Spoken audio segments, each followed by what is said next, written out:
All right, welcome everybody once again to one of our fun at-home table reads. Tonight we're going to be taking over the classic 2000s comedy Dodgeball, a true underdog story. So going over our cast list for tonight on action description, we've got Scott. Fantastic. As the head of Average Joe's gym, Johnny. Perfect. Taking him on the dodgeball court. We're not going to get a chance to see him just yet, but I know she's here. Jess Ash as White Goodman. Fantastic. I know she's right over there. We also have Peter's right hand, Dwight. Where's Dwight? Perfect. We got Corrie hanging out right there. And of course, Dwight's right hand, Owen. Where's he at?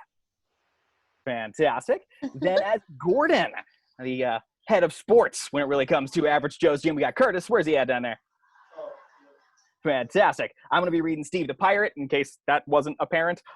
We have as the lawyer who's joining in to help Average Joe's as Kate. We have Kayli.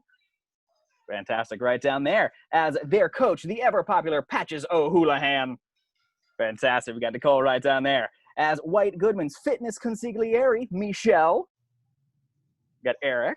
Fantastic, right down there. As the robotic, deadliest dodgeball player in the world, F.R.A.N, along with a few others. We have Matt hanging out right down there. As Justin, oddly, Justin Long in one of his first roles. Name's Justin, yeah. And hanging out right over there. As two of our lovely sports commentators for this dodgeball round this evening, we have as Cotton McKnight, Hunter. He's already said on ESPN 8 the Ocho. I'm loving it. And joining him in the booth, we have Pepper Brooks. Pepper, where's Angi at? Fantastic. And we have one other member joining us tonight. Jeremy will be playing our referee, but he is not quite here yet. But I think we are ready to get ourselves started. So, Scott? We got it. All right. Dodgeball, a true underdog story, Underdogs, written by Rawson Marshall Thurber. Fade in, interior small bathroom day. A homely man fingers his dark circles and thinning hair. Tired of the same old you? Interior bar, night. Smiling at a pretty girl, a geeky man casually leans against the bar, knocking his drink over in the process. Tired of being out of shape and out of luck with the opposite sex? Exterior office building, day. Struggling with a heavy package, an overweight woman watches as two men fight to hold a door open for a stunning blonde. Tired of being overweight and under-attractive? The overweight woman finally makes it to the door just in time for it to close in her face. Sigh. Well, suffer the shame and embarrassment of yourself no longer.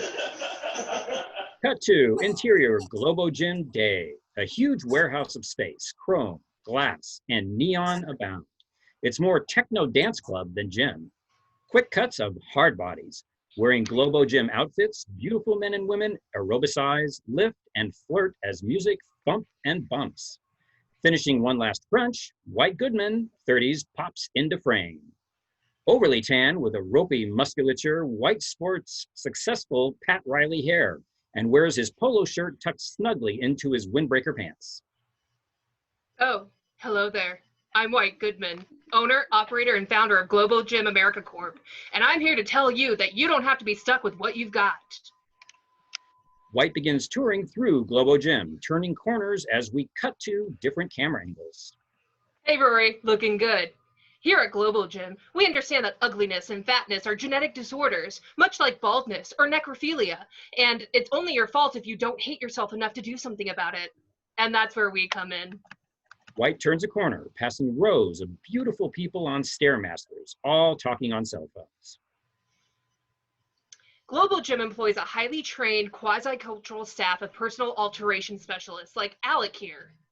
White stops next to Alec, patting him on the shoulder as the muscle-bound Austrian watches over a woman doing leg curls. Making her work, Alec?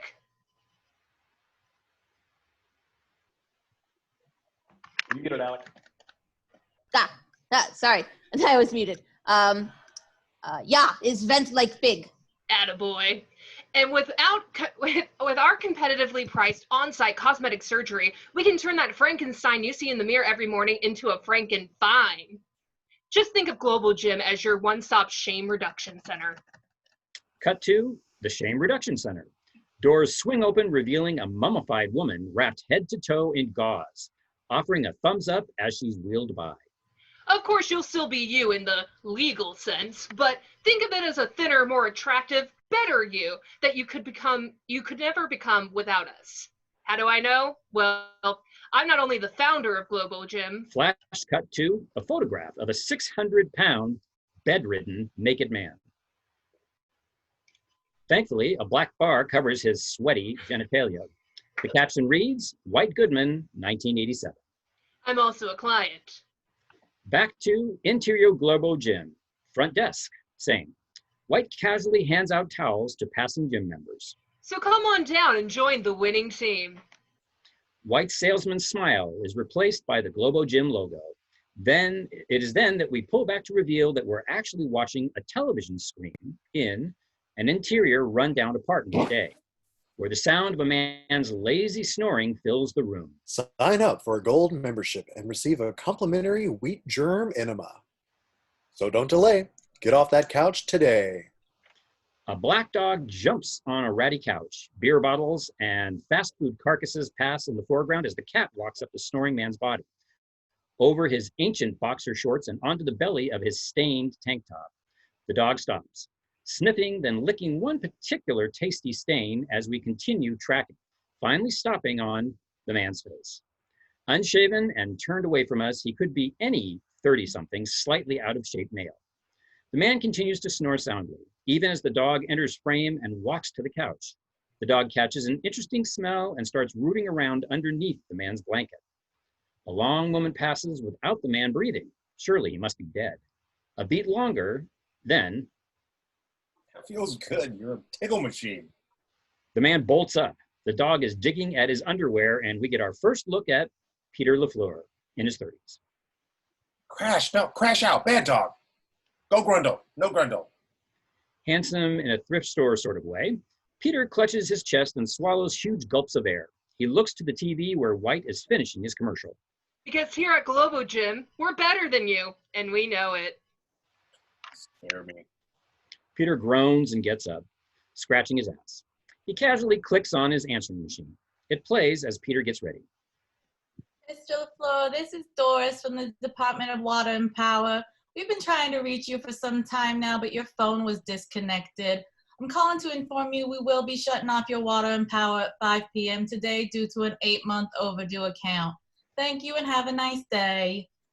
Peter casually sips a yoo-hoo from the fridge. The machine beeps as Peter proceeds to brush his teeth and keeps swigging yoo-hoo. Gross. This is Seth from Videorama. The following DVDs are now overdue. Drunken Hussies 3, Backdoor Patrol 5, and Mona Lisa Smile. Thank you. Exterior city street morning. Pulling back from 2 different colored sneakers, we see Peter riding his ancient 10-speed through the morning streets. He pedals this ritual route nearly asleep, cutting across traffic, jumping a curb, ducking a low-hanging awning. Riding down a wheelchair ramp, Peter pedals past a fenced-in junior high playground, where a PE class plays dodgeball, throwing bright red balls at each other. An off-screen bully taunts. You suck, Winston! You're out, you little pussy! Winston crawls to his knees, blindly feeling around for his glasses, when whack, he's mercilessly hit again as we move to exterior Average Joe's Gym Day. A sweetly dilapidated 3-story white stucco building. It's been on this corner for over 50 years. The muted sound of techno music can be heard coming from across the street. Peter turns to see its familiar source, Globo Gym. A gleaming monolith of fitness. Huge walls of black mirrored glass make the building look more like the Death Star than a gym. Streams of beautiful gym members pour through its doors.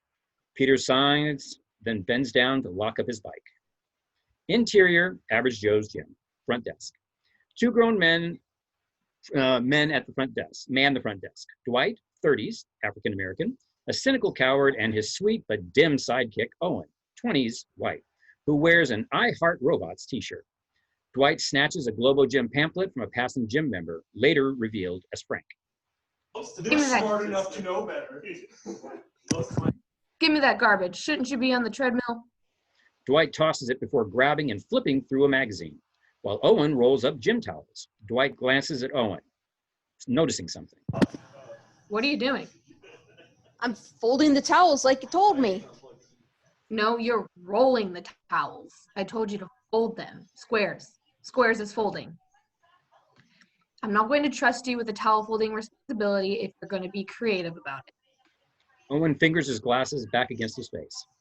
Sorry, Dwight. Overdo him.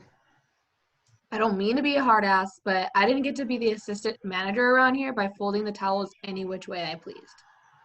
Now I gotta go make some chocolate. Dwight heads to the bathroom just as the front door opens and Peter breezes in. Buenos dias. Oh, how's my little tax shelter this morning? Hey, Peter. Everything's shipshape. Peter cruises behind the counter and grabs a juice box from the mini fridge. He can see Owen is upset. Hey, don't hold that on me. What's happening? Well, it's just I'm trying this new voicemail dating thing, you know? Right? And, like, no one's even left me a message, and it's been almost 2 months. Keep your chin up. There's someone out there for everybody. You think? Absolutely. You know, in some cases, there's two somebodies for one person. I like to call that the jackpot.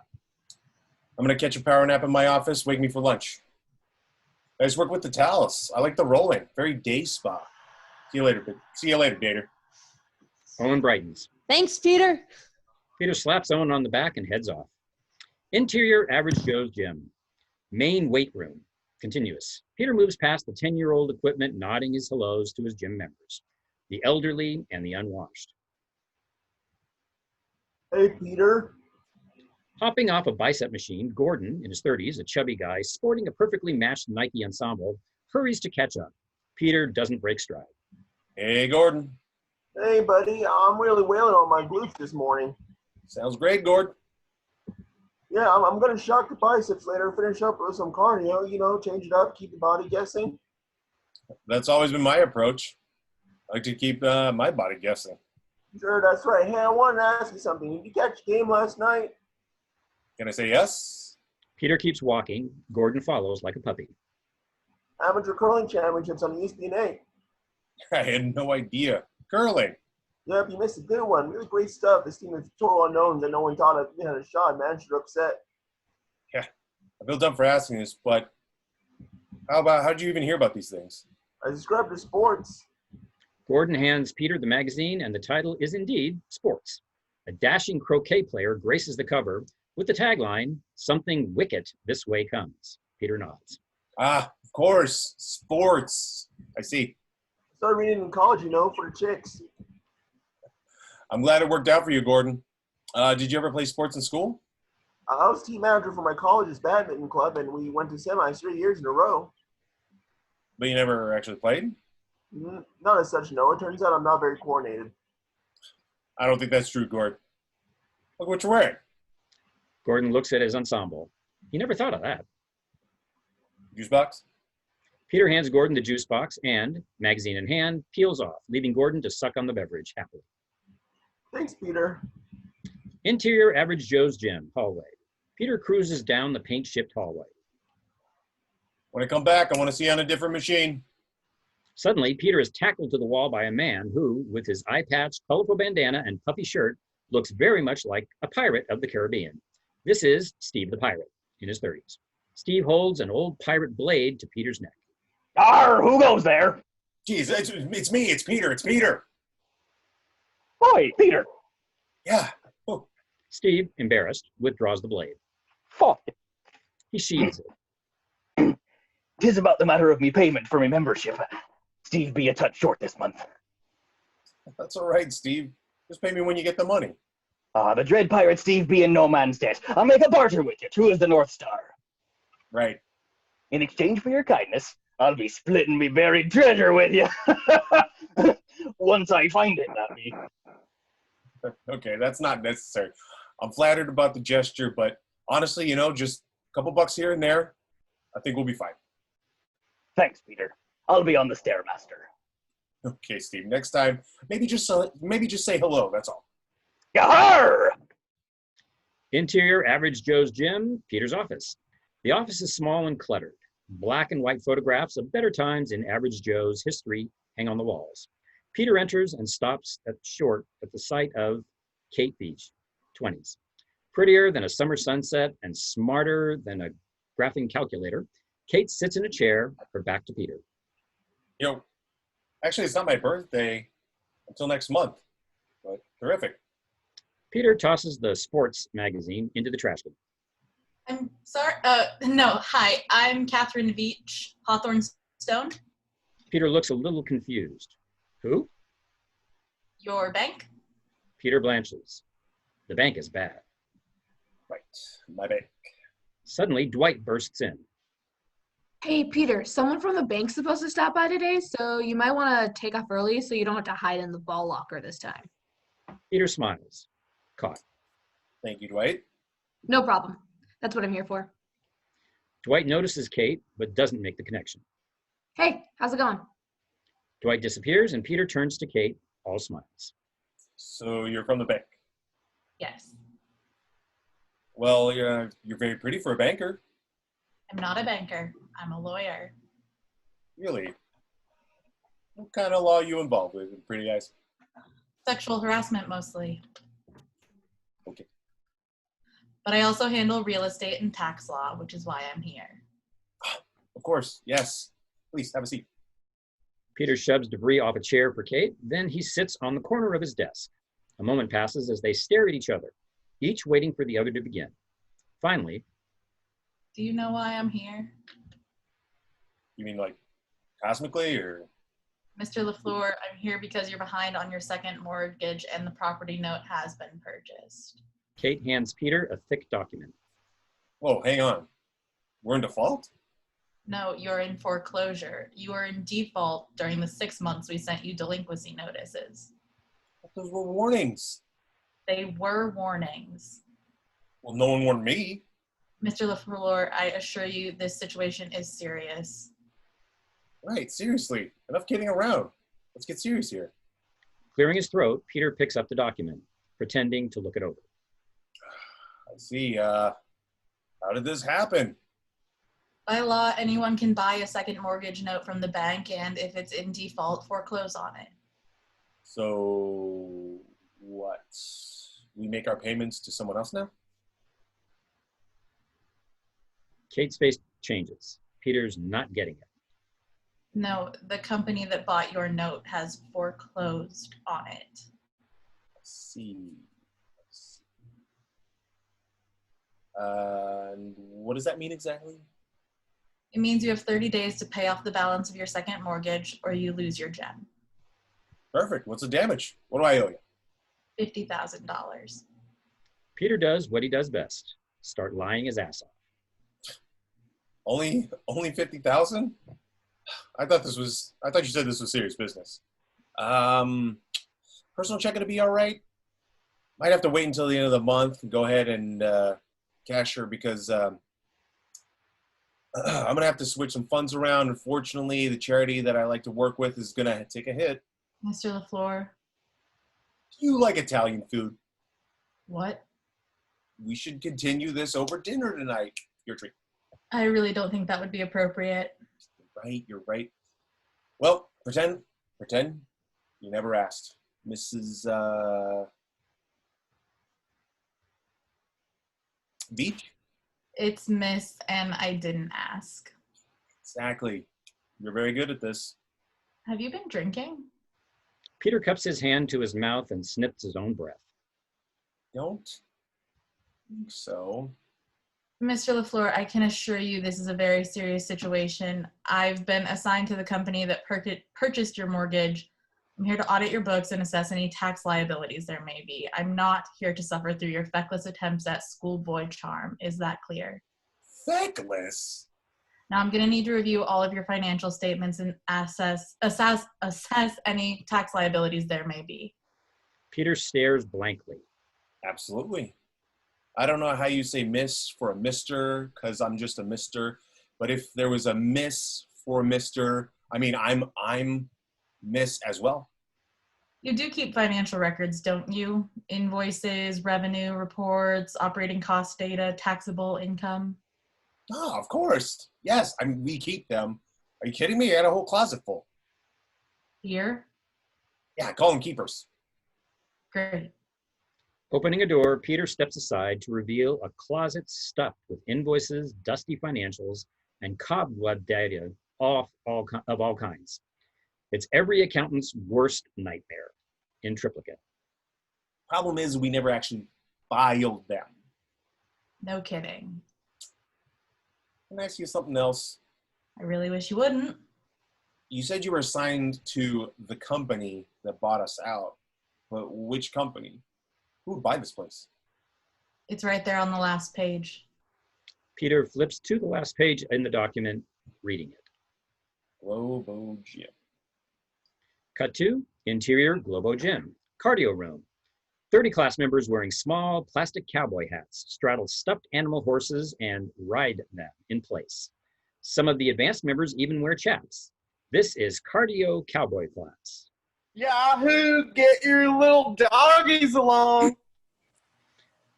One hand Get holding 'em.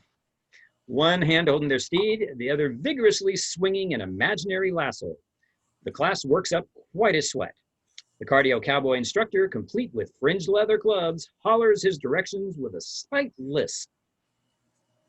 Come on, feel the burn, cowpokes. It's hot. You've been riding the range for lo these many nights. You feel the burn. Let me hear you, Yahoo. Yeah! Woo! Rattlesnake. Rattlesnake it. Instantly, the entire class rears their horses back, holding them there in a difficult squat position. We then reverse to Peter, staring on in wonder. Suddenly, Ronnie, the perfectly manicured assistant manager, appears, explaining. Cardio cowboy class, the latest advancement in aerobic workout, is nearer than you. When do they castrate each other? Oh, we don't do that in beginners anymore. Mr. Goodman is just finishing up some taping for his home video series. If you'll follow me, please. Interior Globo Gym, main room. Beautiful gym members pass, sweating in their designer outfits as techno music thumps and bumps and disco balls spin out a light show.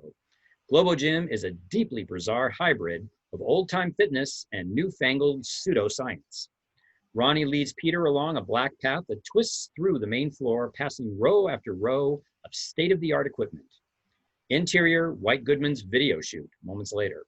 Sitting in a chair next to a confused and sweaty fan man named Jerry, White Goodman finishes his salesman pitch while doing reps. And that's what's so good about our new series, Fit or Fallow. Jerry here has signed a contract authorizing us to permanently sterilize him if he doesn't reach the fitness goals we've set. So either way, society wins, right, Jer? I don't know, I'm not really comfortable. That's the spirit. 35 pounds in 21 days is a long shot, but it's a chance we're willing to take with you. And it's a chance you should be willing to take at home. So hit stop on your VCR, workbook, whatever you've just gone over, and we'll see you tomorrow for lesson 12, how to starve yourself sexy. Good luck, and remember, it's your fault that you're fat, but I'm here to change all that. White smiles, drops the weights, giving a thumbs up to the camera. Cut. We're clear. White quickly pulls his hand from Jerry's back, wiping it off with a nearby towel. Jesus. Can we get someone down here to hose this beast? He's stinking like a shit sausage up here. PAs and crew members hustle about as White walks offset towards Ronnie and Peter. Mr. Goodman, this is Peter LaFleur of Average Joe's. Of course. How are you, Peter? And add 3 pounds to the scales in the women's locker room before you go home. Of course, sir. Refreshment? I've got protein paste, carb laxative. Oh, suffocated kumquat, perhaps? No, thank you. I'm actually trying to cut down on those. They're good. I know what you mean. Walk with me, Peter. White slips on a Globo Gym pullover and heads out the door, pulling it closed in Peter's face. Cut to interior Globo Gym, second floor. Peter and White stop at a railing overlooking the main floor. White smiles, overjoyed with the hard bodies working out. Hey, Brianna, cellulite seminar tomorrow, 0600. Look at that. Is that not Eden before you? The ripped abs, the perfect pecs, the taut buttock. It's perfection, human perfection. Do you know what you need to look like that? A lobotomy and $100 running shoes? That's right, commitment. Commitment to winning the daily war against sloth, against fat, against the unhealthy habits that weaken the body and slow the mind, leaving you nothing more than prey. You see, Peter, there are only 2 types of people in this world, predators and prey. You're either a wolf or a wildebeest, and in my world, there's no room for the latter. It's really fascinating, Mr. Goodman. And apart from me, actually, it means that, but... Walk with me. White moves off, Peter follows. Interior Globo Gym, second floor, continuous. Peter and White walk past rows of sleek, humming exercise bikes, treadmills, and televisions. Let me guess why you're here, Pete. You're here because I bought out the second mortgage on your gym. Yes. And you've got 30 days to make $50,000 or your gym becomes my gym. Look, White, I know we've had our problems and our differences in the past. Differences? Is that what you call sleeping with 3 of my female trainers? It was one night. Or what? How about that strippergram that you sent me for the Globo Gym 1-year anniversary? That stripper was supposed to be congratulatory. It was also a man. Let's not get hung up on the details here. I was hoping we could work out a deal. We're both professionals. I was thinking... Oh, really? Professionals. Do you know what separates us, Peter? Evolution? Success. I am successful and you are not. My gym makes money. Yours does not. My gym's worth $4 million. Your gym isn't worth 4. I have stockholders. You don't even have cup holders. Peter cocks his head. Cup holders?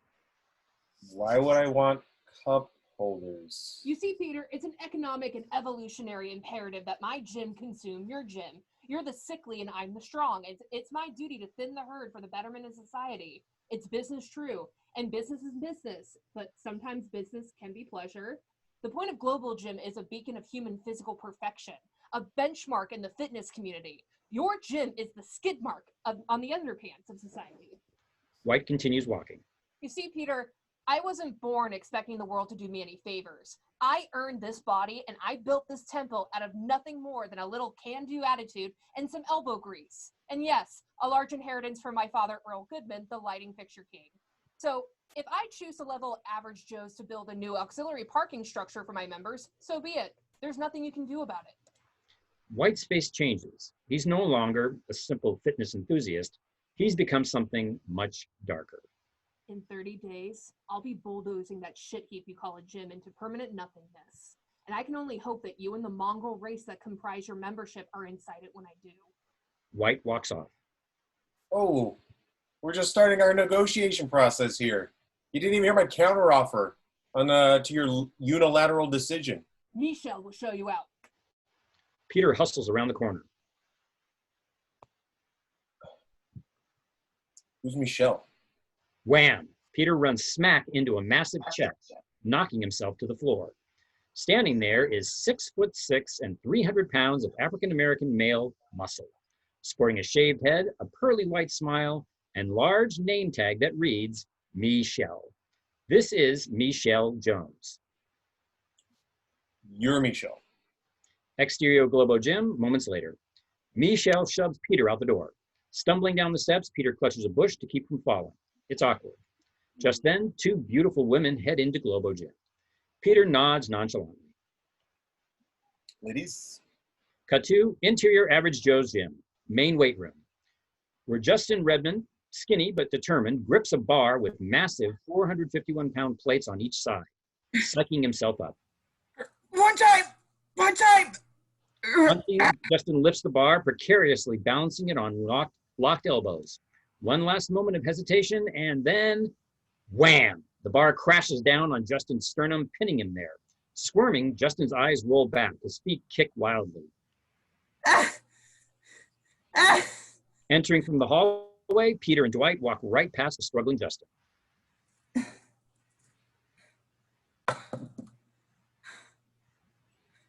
Just hey, get everyone together for in the mini gym. Trip bingo? Cabinet meeting. Dwight's face changes. That's serious. Aye, Skipper. Dwight peels off. Peter stands there as Justin chokes to death in the background. Casually, Peter turns around. You need a spot? Interior Average Joe's gym, main weight room, later. A bag of ice is pulled away to reveal the ruler-shaped red mark on Justin's chest. What are you doing lifting so much weight anyway? It's dangerous. It'll be worth it when I make the cheerleading squad and prove to everyone, including Amber, that I'm not a loser. Hang on. So you're becoming a cheerleader to prove that you're not a loser? Yeah. Man, high school has changed. Well, can you at least tell me why? You'll just think I'm a loser just like everyone else. I don't think you're a loser. I mean, I don't think I don't think about you as far as I know. Justin looks a little embarrassed. Then finally, Okay, well, hokey flashback dissolved to exterior high school quad day. We track across a series of huge male cheerleaders, each more muscle bound than the next. We move past burly, crossed forearms and skim over a forehead sticking up between two huge triceps. We stop and move back, dipping down to see Justin, sweating nervously, a white paper number 13 pinned to his t-shirt. On the blue tryout mat, a giant male cheerleader tosses a tiny female cheerleader into the air. She spins in a blur, falling back toward the earth. The male cheerleader catches her perfectly, setting her down. Male and female donkeys. Donkeys. Go donkeys. 3 high school cheer judges, including the object of Justin's fantasy, Amber, sit at a folding table, marking their clipboards accordingly. Excellent work, Tommy and Jen. Next, boys line number 13, Justine Redmond. Justin bolts front and center, a little over-eager. Justin Redmond, ready and super psyched. Justin does a could-have super psych hand motion, then looks at Amber. Hey, Amber. The other judges are a little freaked out by Justin's enthusiasm. Amber smiles awkwardly at Justin. Hey, Justin. Good luck. Let's make him like Justin. Okay, great. And from the girls' tryout pool, we need girl number 00, Martha Johnstone. Whip pan to Martha Johnstone. Instantly, we see a little problem. Martha tips the scales at somewhere near 550 pounds. If she were 3 inches shorter, she'd be a circle. Justin blanches as Martha, wearing a cheerleading skirt and jogging bra, heads toward the center of the mat. Okay, let's toss to a chair, then hands, then liberty, then cradle out, okay? I want to see smiles and lots of energy. On my count. Martha turns her back to Justin, getting in position for the maneuver. Justin takes a deep breath and places his hands on her hips. Just before they begin, Martha leans back and whispers seductively, I'm not wearing any panties. Instantly, the blood drains from Justin's face. Then, 1, 2, 3. Justin lifts Martha into the sitting position on his shoulder.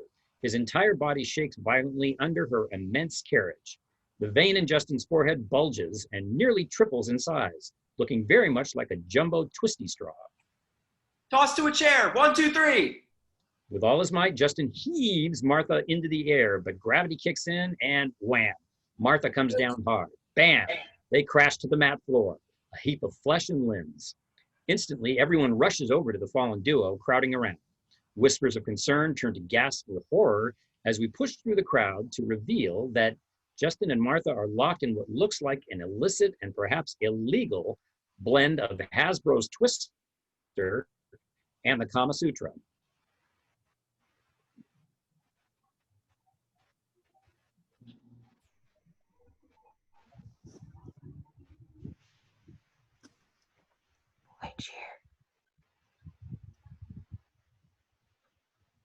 Holy shit. Both parties squirm, but can't manage to untangle the mess of flesh they're in. Justin lets out a muffled cry for help under Martha's plus-size skirt. 2 burly cheerleaders manage to pull Martha off of Justin. Whoop. Wet-headed and gasping for air, Justin looks over the thickened faces of the other cheerleaders, stopping on Amber's. Hokey flashback dissolved to interior Average Joe's gym main weight room. Sitting on the corner of the bench, Justin looks a little sheepish, and Peter looks like he just ate a spoonful of shit. Well, I hope you got a tetanus shot. You see, that's why I've got to make the cheerleading squad this year. I'll prove to Amber that I don't suck. Relax, Justin. You don't need to join some team. Girls will like you for you just be yourself. That hasn't really worked so far. Okay, good point. Just then, Dwight leans in the doorway. Cabinets assembled. I'll be right there. Well, don't worry about this Amber situation. It'll work itself out in the end, trust me. Really? You think so? Peter smiles reassuringly. One day you'll be laughing about it. I'm laughing already. Come on. What's going on? Yeah, we got a problem. Interior, White Goodman's office, day. This circular office, enclosed in one-way mirrored glass, offers a near 360 view of Glomo Gym. Shirtless, White has strange alligator clamps attached to his nipples and remote control in one hand. We pull back to reveal that White is staring at a glazed donut on a paper plate. White speaks softly to himself. Don't you, fat boy. Go ahead, have a bite. One bite won't hurt you. Trance-like, White reaches for it and suddenly, zzz, he shocks himself, grabbing hold of the desk corner to keep from falling over. Oh, mama, that's what you get, fatty fat face. The double doors open and Michelle enters. Miss Veach is here to see you. White gathers himself, removes the nipple clamps, and primps ever so slightly. Give me 30 seconds, then show her in. Yes, sir. Michelle leaves and White springs into action. He hooks a small pump up to his workout gear and pumps up his codpiece until it's about to burst. He grabs a large book off his desk and runs upstairs. Kate enters with Michelle. Thank you. Kate stands alone for an awkward beat before White comes down the stairs, pretending to be quite busy. Oh, hello, Catherine. Good to see you. I didn't know you were stopping by. You called my office and asked me to come over. Did I? White crosses to Kate, making it very obvious that he's reading this book. Are you reading the dictionary? He feigns embarrassment.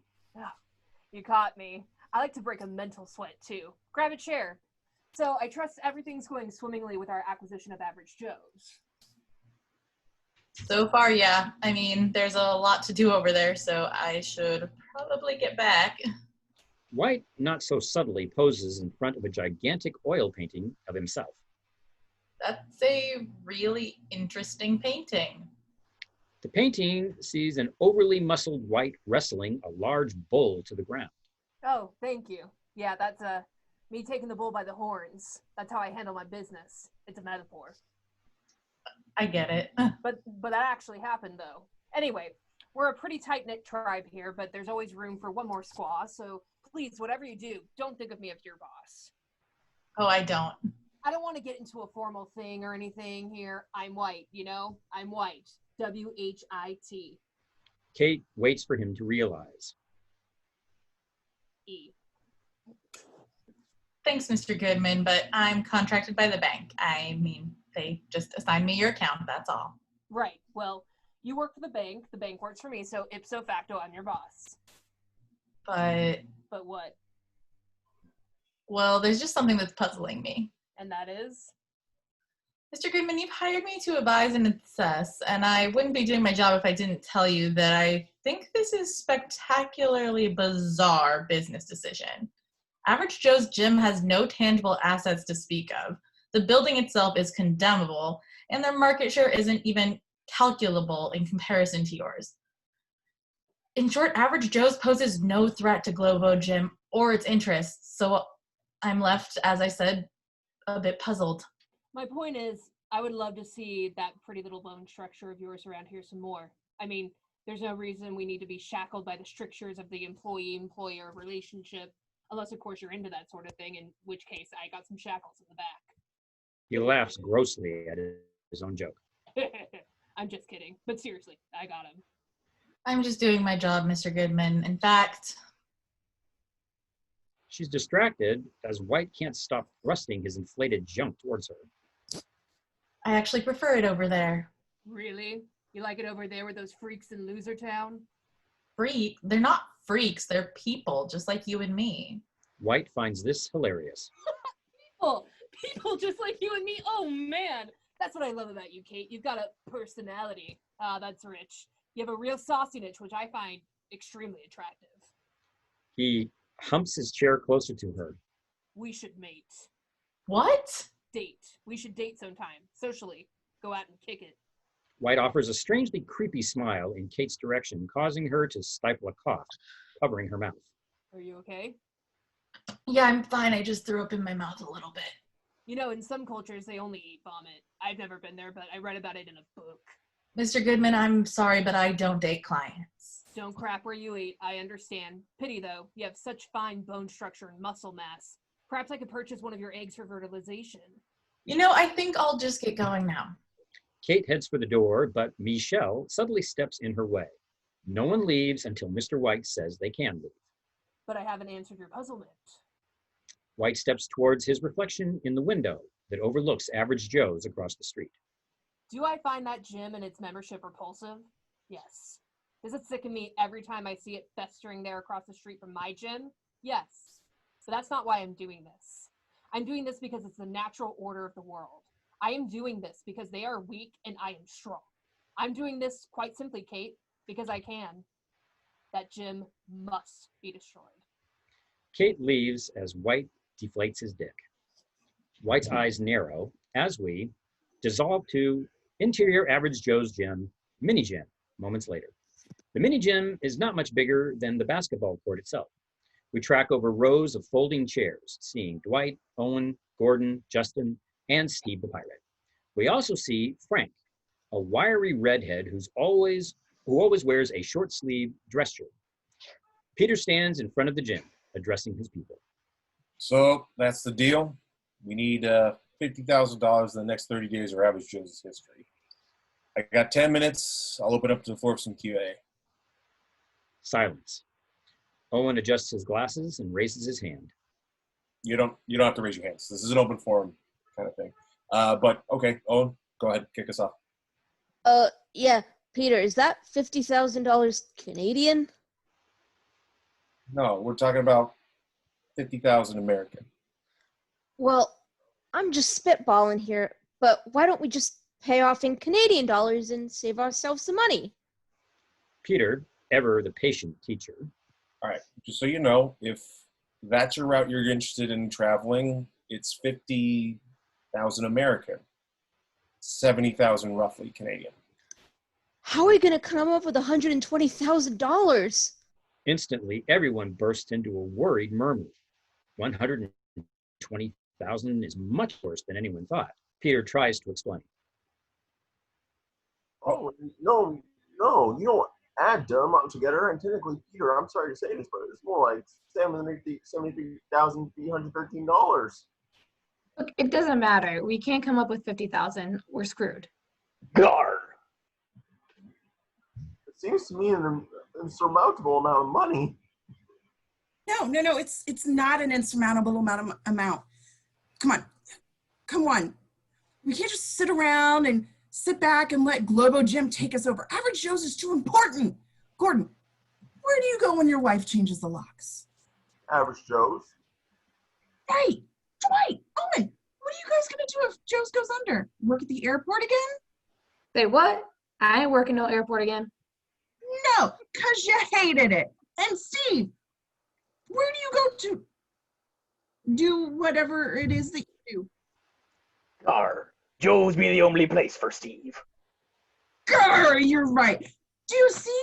And I tell you, there's no way I can go back to working out at my high school. It's just, they laugh at me there and they lock me in lockers and make me eat clay, but not here, not at Joe's. I need this place.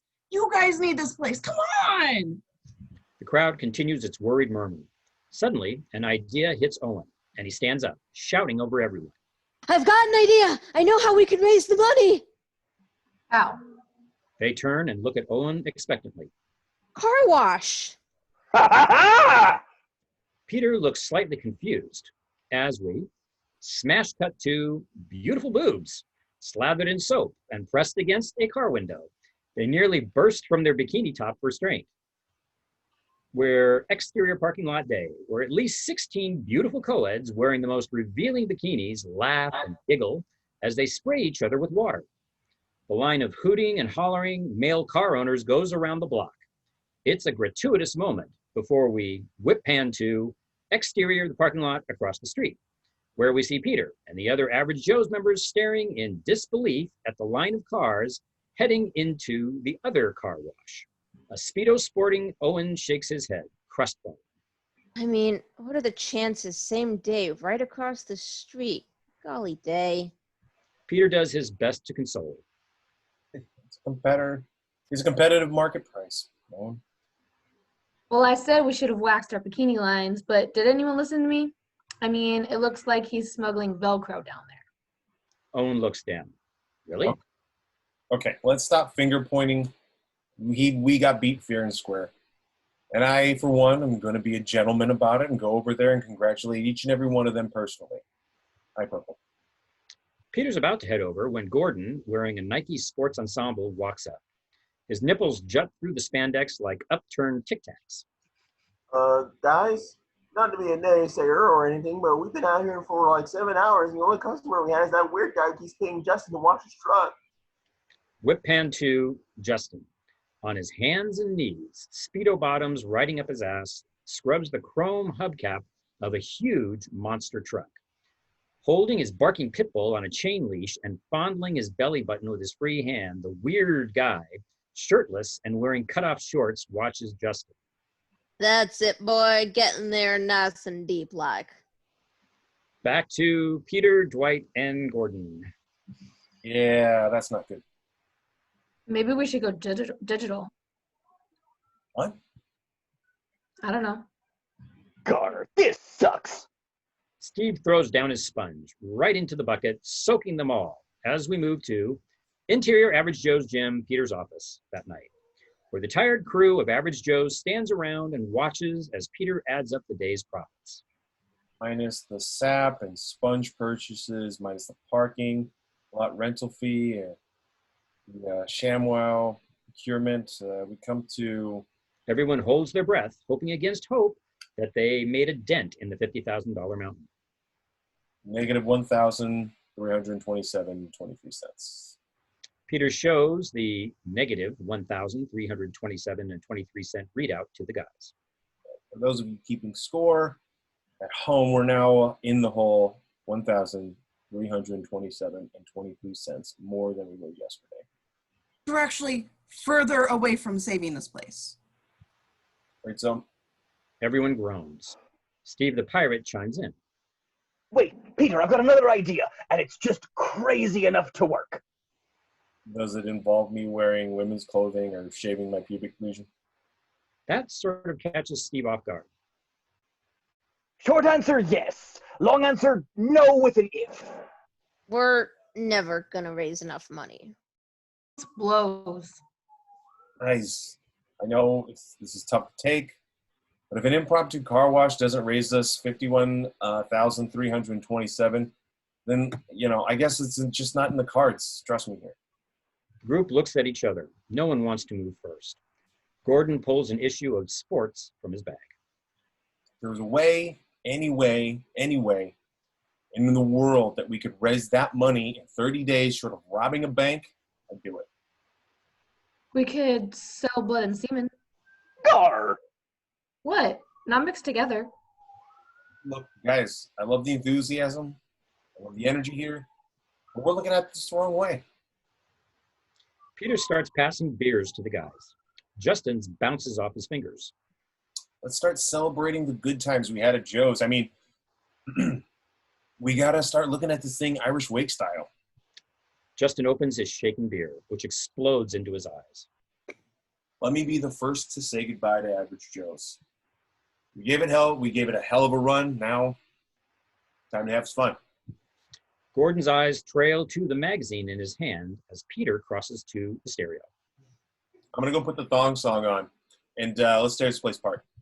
Gordon has the thought. Hey, wait, Peter! Peter turns with a sigh. We could play dodgeball. Peter, not getting it. It's very nice, Gordon, but I think everyone's tired. I just don't really think a game's going to help. No, we could play dodgeball. There's a tournament in Las Vegas. I feel so dumb I didn't think of it before. Gordon stands, confidence building. I read about the Las Vegas International Dodgeball Open every single year in sports. Of course, that's very, very common, totally common thing. Yeah, the best part is open to any team that wins a regional qualifying match. How the hell is Dodgeball going to get us the money we need to save this place? Because they have a cash prize for the first place winner. How much? $51,327. oddly specific. Guys, we're not gonna get 50,000 for playing dodgeball. Why not? Because first of all, none of us even know how to play dodgeball. I do. Yeah, we played it in PE last year. They showed us a film about it and everything. Can you get your hands on that film? Sure, I guess. Guys, can we please try to be serious here for 1 second? You said anything we could do to raise money, right? Well, this is anything. This is it, right here. Come on, guys. Show of hands. Who wants to play dodgeball? Justin raises his hand, as do the rest of the group, save Peter. Come on, Pete. Peter lets out a sigh. Guys had me at blood and semen. Come here. Cut to grainy black and white 16mm footage. An ancient wide logo for Uber American Industrial Films 1947 comes up, followed by a baritone voice. Uber American Industrial Films, teaching America's youth since 1938. The film stutters in the gate as we move to an exterior, a super happy neighborhood day, black and white, where we find 11-year-old Timmy, his back to us, painting a white picket fence. Birds chirp and the sun shines as Timmy goes about his chores with patient pleasure. A moment. Then, Hey there, Timmy. Ah! Timmy jumps a foot, screaming and clutching his chest. Holy mackerel, mister! You scared the jeepers out of me! How would you like to take a break from that fine lead-based paint and learn about dodgeball, America's 7th fastest growing team sport? Boy, would I! Well, come on then. Smiling ear to ear, Timmy hurries off camera.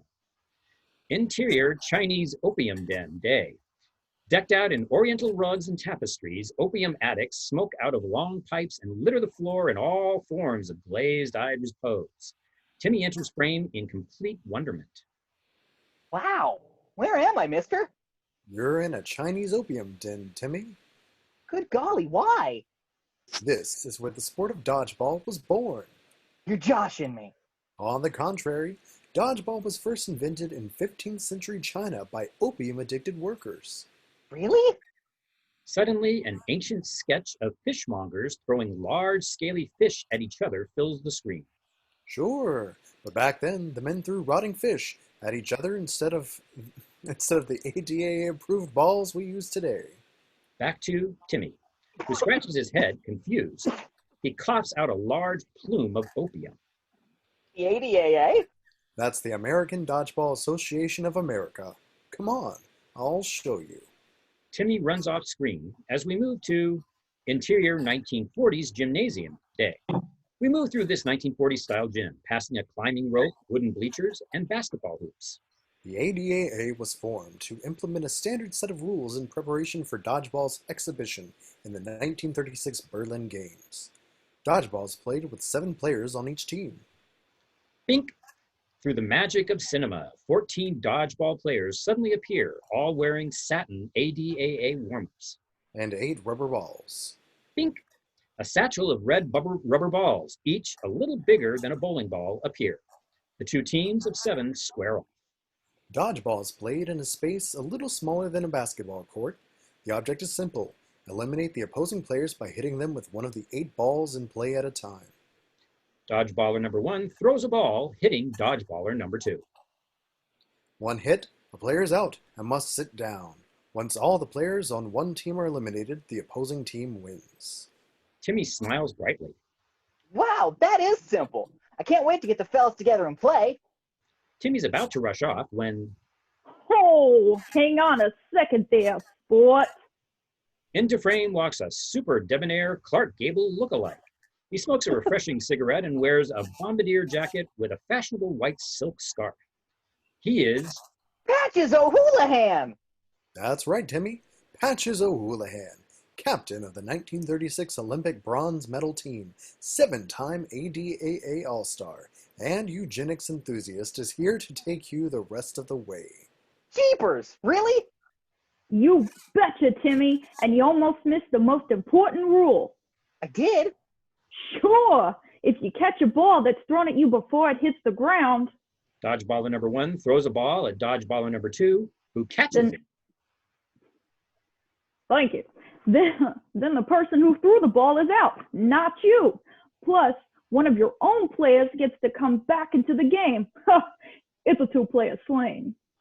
Dodgeballer number 2's partner, Dodgeballer number 3, jogs in, high-fiving his teammate as Dodgeballer number 1 walks off with his head down. Golly, that's good to know, Mr. O'Houlihan. Patches musses Timmy's toe head. You can call me Patches, and be careful not to step out of bounds. Timmy looks down. His foot is on the out-of-bounds line. That'll eliminate you just as quickly as getting hit would, champ. Timmy steps off the line, thankful for the advice. Gee, thanks, Patches. I can't wait to start my own team at school. That's the spirit, Timmy. But remember, dodgeball is a sport of violence, exclusion, and degradation. So when you're picking players in gym class, remember to pick the bigger, stronger kids for your team. That way, you can all gang up on the weaker ones, like Winston over here. Timmy turns and launches a dodgeball directly into the face of Winston, breaking his glasses and knocking him on his ass. We push in on Patches as he lights another refreshing cigarette, exhales and looks directly into the camera. You'll be an all-star yet. And with hard work and practice, you too can be a 7-time ADAA all-star like me, Patches O'Houlihan. Just remember the 5 Ds of dodgeball. Dodge, duck, dip, dive, and dodge. Until next time, take care of your balls, and they'll take care of you. Patches turns and walks away as we slowly fade out and the Uber American Instructional Films logo pops up. A beat. Then the film stutters and unspools to white. We're back in Interior Average Joe's Gym, mini gym. Peter steps in front of the portable white screen. Okay, guys, any questions? Everyone looks at each other, confused. They don't really know enough to have questions. Gordon takes this as a good sign. Great, I signed us up for a sub-regional qualifier tomorrow at the Waldorf Rec Center. But we haven't even practiced yet. I know that, Dwight, but we have to win at least one regional match in order to qualify for the Vegas Open, and tomorrow's regional was our last chance. Peter looks over his team. They don't look very confident. Everyone just relax. The best way to learn a sport is to play it. Trust me. So, go home, get some rest. I'll be in my office playing Mad Libs if anybody needs me. The group breaks up, heading out the door. Okay, Peter, thanks a lot. Last in line, Owen tosses the remains of his strawberry shake down the throat of a large rubber trash case. A moment later, the trash starts to shake, and suddenly, Michel bursts forth, muscles rippling. He's been hiding in the trash can the whole time. He wipes the shake from his face, licking his palm menacingly. Interior Average Joe's Gym, Peter's office, later. Peter enters his office and stops short, tilting his head to get a better look at Kate's ass, which juts out of Peter's financial records closet. Peter smirks, taking a moment to admire Kate's caboose. You've been doing really good at that. Don't begin, yo. What's up, fam? Good morning. We have had a pretty lazy morning around here. Don't you have an office of your own? Huh? Ow. Sweaty and disheveled, Kate rubs the lump, scowling at Peter. I have an office. I have a very nice office with a view and air conditioning. But what I don't have in my nice office with a view and air conditioning is a closet overflowing with 30 years of financial transactions devoid of any discernible filing system known to man. Hard to believe I only have a semester of junior college under my belt. It's a very delicate balance of chaos and theory and the Dewey Decimal System. Kate rolls her eyes and continues working. For instance, do you realize you haven't collected any membership fees in 13 months? I'm curious, is it strictly apathy or do you really not have a goal in life? I've found that if you have a goal, you might not reach it. But if you don't have one, you might never be disappointed. I gotta tell you, it feels phenomenal. I guess that makes sense in a really sad way. Peter notices an LPGA magazine in Kate's open briefcase. He picks it up. Hey, I didn't know you were into golf. Not surprising, you don't know anything about me. Exactly my point. Let's fix that. How about dinner? No. Lunch? No. Okay, then brunch it is. Kate stops her organizing and looks directly at Peter.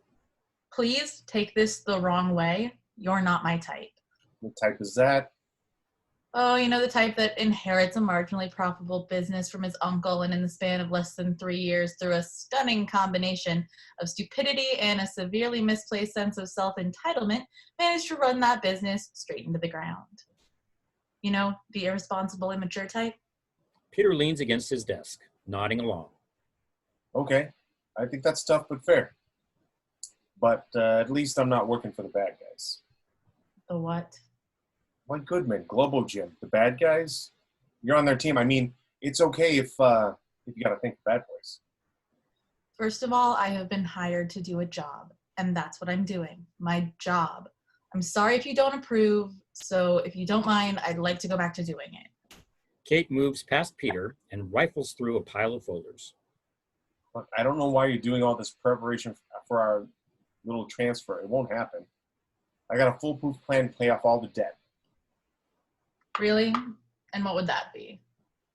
Smash cut to interior Globo Gym, main room. Dodgeball, eh? A huge banner reads Scholastic Fitness Exam. The main floor of Globo Gym has been given over to balloons, fat-free sorbet, and 100 third graders and their teachers. The children wait in line to have their moment with Globo Gym's Santa Claus, Dwight Goodman, who stands by a scale holding a clipboard. Michelle stands next to him, the remains of strawberry shake still on his head. White fiddles with the scale as he talks to Michelle. He thinks a few rubber balls can save his gym. He's in for a surprise. If dodgeball's the weapon of choice in my little duel with Peter LaFleur, so be it. We're going to field our own dodgeball team, and we're going to win that tournament. White marks his clipboard, shaking his head as he leans down to tell the cute-as-a-button 10-year-old girl the bad news. Well, Tiffany, you're 6 pounds overweight. You better stop eating or you'll get fat and then no boy will ever marry you. Okay, honey? White taps her nose as Tiffany's eyes well with tears. Sorry, but little tears don't burn fat. Next. Cut to interior Waldorf Recreation Center. This multi-purpose center is nearly empty. The bleachers hold a smattering of bored spectators. Apparently, this tournament isn't the hottest thing in town. We crane down on Average Joe's squad, standing awkwardly on the dodgeball court preparing for their first match. Each team member wears a ratty Average Joe's t-shirt. Peter is nowhere to be found. We can't play if Peter's not here. Gordon holds the ADAA rulebook open to an appropriate page. Actually, the ADAA states that we can play with a minimum of 6, a maximum of 7 for all tournament play. You want us to play with 6 people? No, I'm just saying we can. A little hungover and finishing a cigarette, Peter arrives. Bad morning, boss? Bad mornings all follow good nights, Dwight. Gordon tosses Peter a ratty Average Joe's shirt. He recoils. Jesus, what's this? Softball uniforms from 1977. I found it in storage. ADA rules stipulate that we all wear matching uniforms. Mine matches the smell of urine. Mine too. Owen notices something a little strange. Hey, Gordon, your family's here. Where? Right over there. Great. We see a very angry woman and 2 kids who look exactly like Gordon sitting in the stands. She knows I don't like it when she watches me. I get all nervous. You'd sure take after you, Gord. Yeah, well, she's her stepmother. I already made 3 years ago. You know, one of those internet mail order things. How's that working out for you? Really great. Really great. Hey, honey. Gordon waves. His wife gives him the loser fingers. Oh, for love. Good times. L for love? That doesn't mean love, Gordon. No, it's people have different translations for different things. That's a special bond you have with your mail order wife. I think that's nice. It's fine. Hey, why is the bank lady here? Everyone turns to see Kate standing near the entrance. Well, now let's find out. Smiling to himself, Peter moves off. A moment passes, then Dwight looks over at Frank, the guy who's never said anything.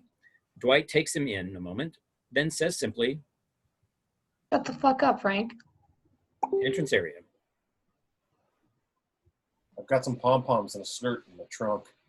Kate spins to see Peter. Excuse me? For you to cheer us to victory. I'm sorry to disappoint you, but I'm here to see if you did in fact purchase Kate opens her leather briefcase and pulls out an invoice. 6 pairs of erotic water wings from Stan's Pool House of Pleasure. You didn't come here to ask me about if I purchased adult-themed pool equipment. I didn't. No, you're here because you're curious about this dodgeball thing, and you think we might actually be onto something. Plus, you can't stop thinking about it. You're an idiot. If you can just verify this invoice, I'll be on my way. Peter smiles, changing tactics. I'll tell you what. You sit in the stands and cheer us on. I mean, really cheer. And then when this whole thing's over, I'll tell you everything you want to know about that invoice. Kate smiles to herself. She can't believe this guy. Is this really the only thing you do, Mr. LaFleur? Make silly passes at women who find you far less than charming? No, but it's the only thing I do well. Peter winks and runs off, leaving Kate frustrated and a little intrigued. The dodgeball court, moments later. Our team stands in a small circle, waiting to play. How many teams are in this tourney anyway? 2. Peter watches Kate take a seat in the stands. Bored, Kate checks her watch. Peter smiles to himself. 2 plus us?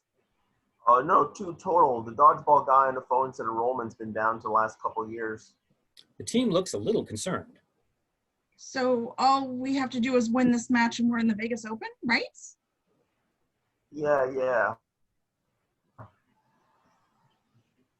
That seems pretty simple. Who's the other team? Gordon pulls out a folded piece of paper. Shoot number 417. Christ, we're playing Boy Scouts. Peter pops his head out of the circle and points. Not quite. Everyone turns to see Girl Scout Troop number 417. Their immaculate uniforms and sashes ripple menacingly as they strut towards us in super cool slow motion. Bollocks!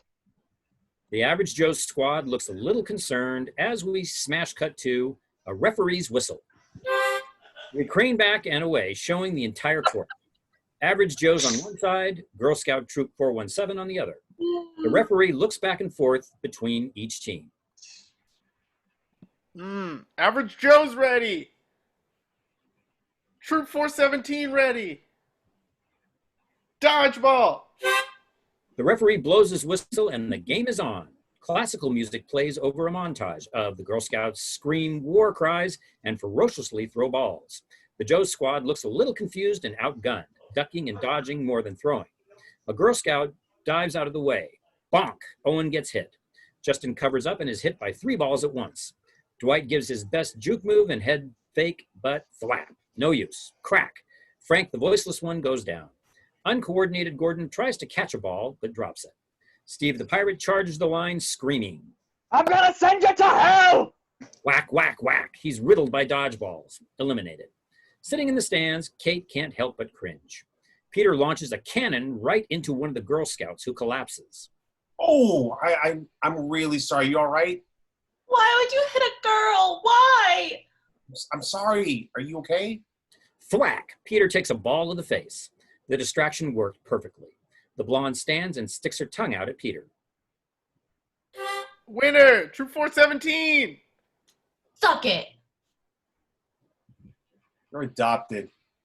Your parents don't even love you. We push in on Peter's dazed face as we dissolve to Interior Waldorf Recreation Center, presentation area, later. Girl Scout Troop 417 and Average Joe's, along with a smattering of fans, stand waiting for Mr. Ralph, the tournament organizer, to hand out the first place plaque. We just got our asses handed to us by a bunch of 11-year-old girls. I know, Dwight. Thanks for the recap. And without further ado, it gives me great pleasure to award first place. Suddenly, Mr. Ralph's assistant sneaks up, whispering to his boss. Something's wrong. Then, well, it seems that there's a problem. Unfortunately for Girl Scout Troop 417, during the ADAA required random drug screening, one of your players' urine tested positive for 3 different anabolic steroids and a low-grade beaver tranquilizer. I'm afraid by rule, your team must be disqualified. The Girl Scout team is furious. All of them instantly look right as we quickly track across, stopping on Bernice, a huge, hairy Girl Scout who looks more like a 38-year-old bodybuilder than an 11-year-old girl. Bernice begins to sob openly as a blonde Girl Scout marches up to her, tossing her own beret into Bernice's massive chest. God damn you, Bernice! Mr. Ralph finishes his oration. So then, by the power vested in me by the American Dodgeball Association of America, the winner of this year's Waldorf Recreation Center Dodgeball Jamboree Grammar Jamboree is Average Joe's Gym. Whip pan to Average Joe's squad, who are absolutely stunned. Half a beat, then they erupt in jubilation. Dwight grabs the cheap plaque, holding it high in the air as a rockin' tune kicks up, taking us to exterior O'Houlihan's night. An establishing shot on this local dice bar before we go interior O'Houlihan's, continuous, where we pull back from the chintzy dodgeball plaque to reveal the entire squad is there, hooting and hollering, beer-soaked and smiling. Kate is among them, and she's finding it hard not to get caught up in the moment. Peter, holding a picture of his own, finishes his speech. And lastly, I'd like to thank the anabolic steroid abuse and say that the Las Vegas Open better watch out, because we're going to bring the meanest, leanest, most baddest ass dodgeball team to ever hit the Sin City. And the party resumes, music kicking back up as we push through the crowd, past bar patrons stopping at the front door as White Goodman enters, flanked by 6 huge men, Michelle Jones among them. White spots Peter and his crew and makes his way toward them. The crowd parts, sensing a showdown. Meanwhile, Peter chats up Kate. Come on, admit it. There's a certain musk at work here. Kate laughs for the first time. Aha. She laughs, ladies and gentlemen. Who had 7:30 Saturday night? Kate smiles. She's had a beer or two herself. I'll admit that in spite of yourself, you have brief moments where you're not completely... Kate stops short, seeing White and his group standing right behind Peter. What? Where I'm not completely... What? Pathetic. Peter turns to see White and his cronies.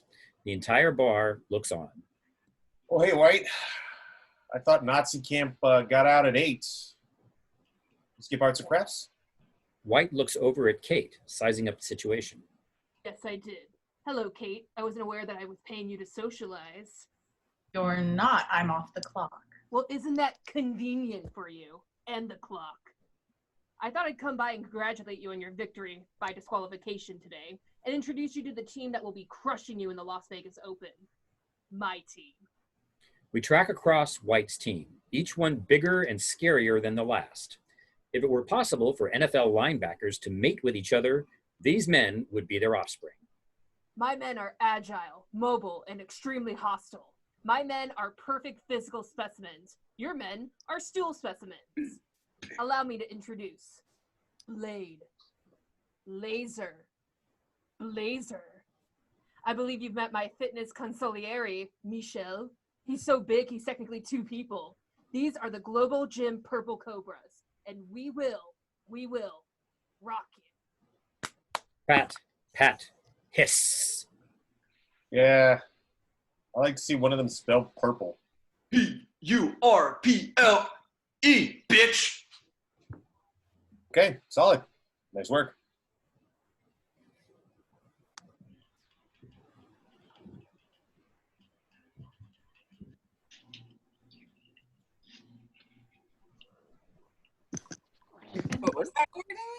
Oh, I'm sorry, I lost my place. Wait a minute. How could you be entered the Las Vegas Open? You've never won a regional qualifying match. Oh my God. Oh my God, you're totally right. We didn't even win a regional qualifying match. Oh wait, now I remember. The Dodgeball Chancellor is an extremely personal friend of mine, and I helped him shed a few pounds before swimsuit season. You'd be amazed what bribery can get you. So you can close the rule book on that one, Poindexter. Look, there's plenty of room here for you and your Globo nuts. And I'm just trying to enjoy a drink with my team. Team? What team? You've got a crude assembly of the severely unathletic and the mildly inept, and your best player thinks he's a pirate. The gathered crowd, ooh, that one stung. Steve the pirate nearly jumps out of his seat, but Peter intercedes. All right, that's it. First of all, he's more of a pirate than you'll ever be.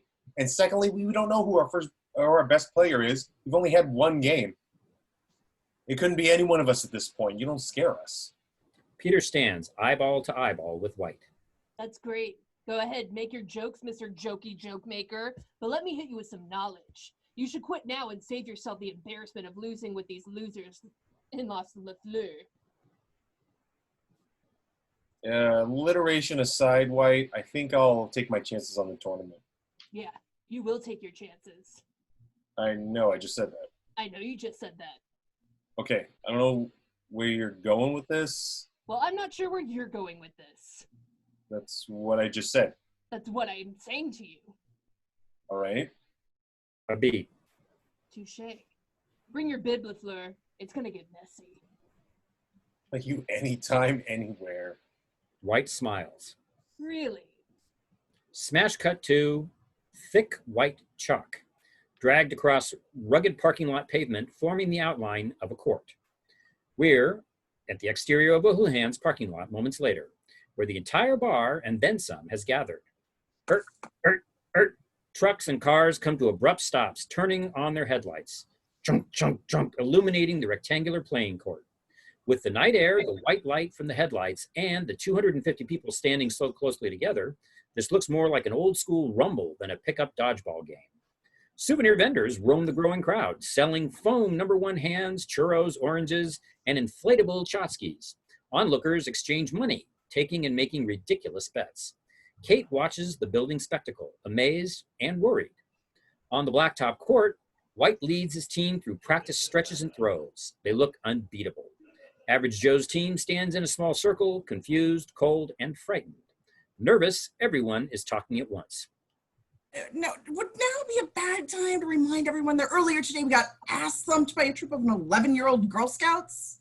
Relax, we can take these guys. We'll just start with the small ones and work our way up.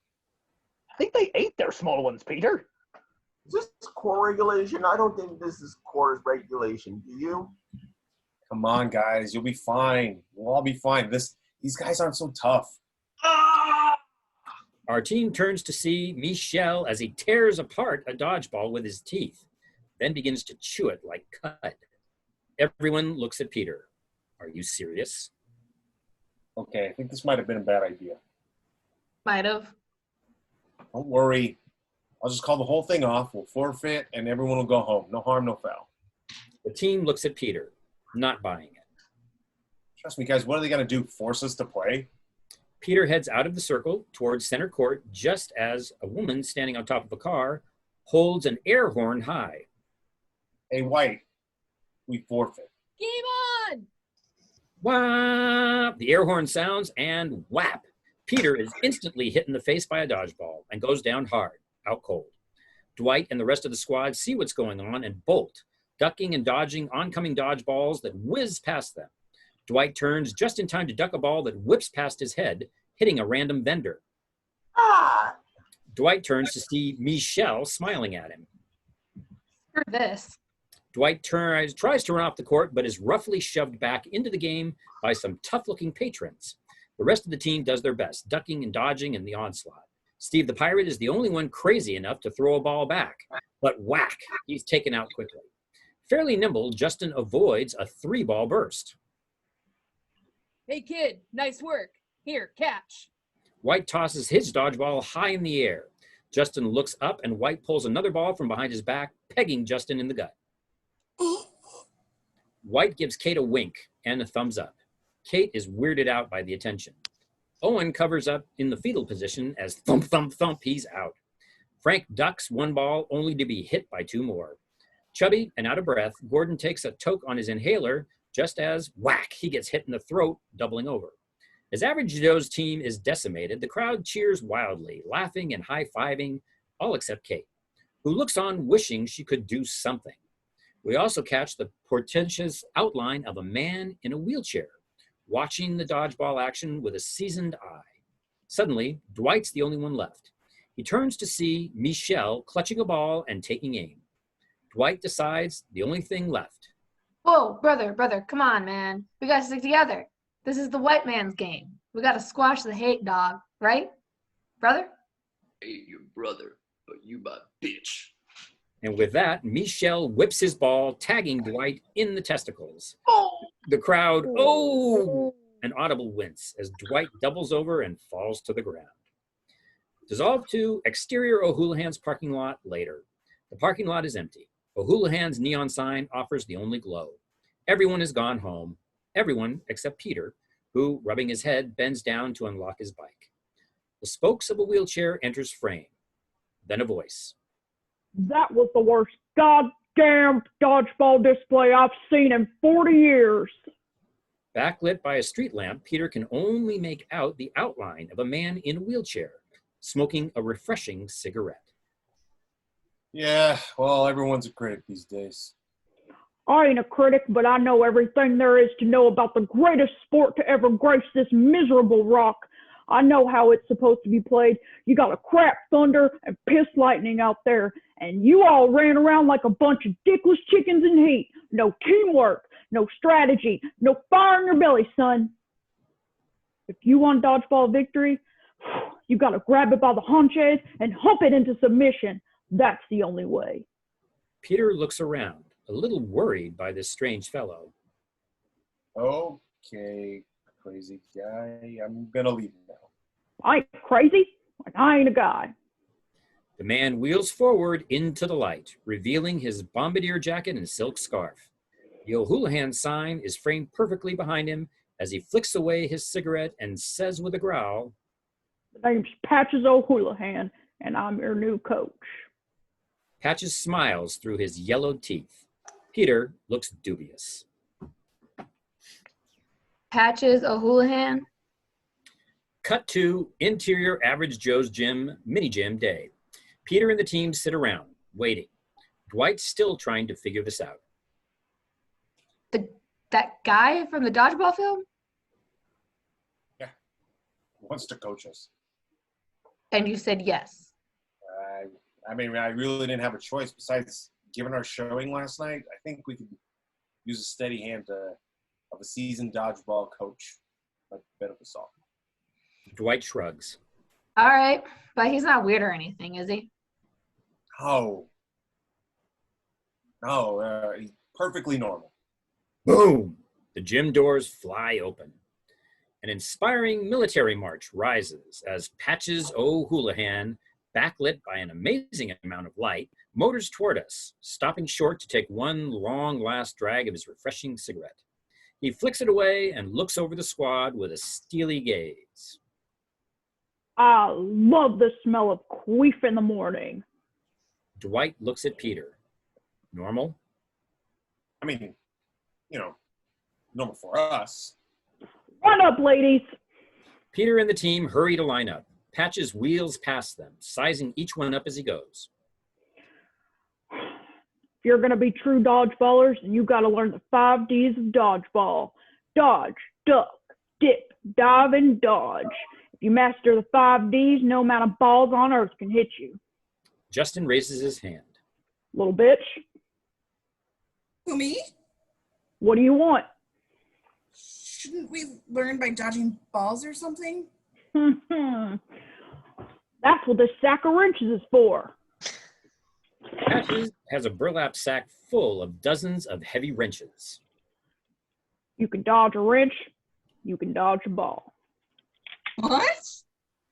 Patches lets a wrench fly, which connects with a sickening crack to Justin's face, dropping him instantly. Finally, know this. You are all nothing. You are worse than nothing. But I'm here to change that.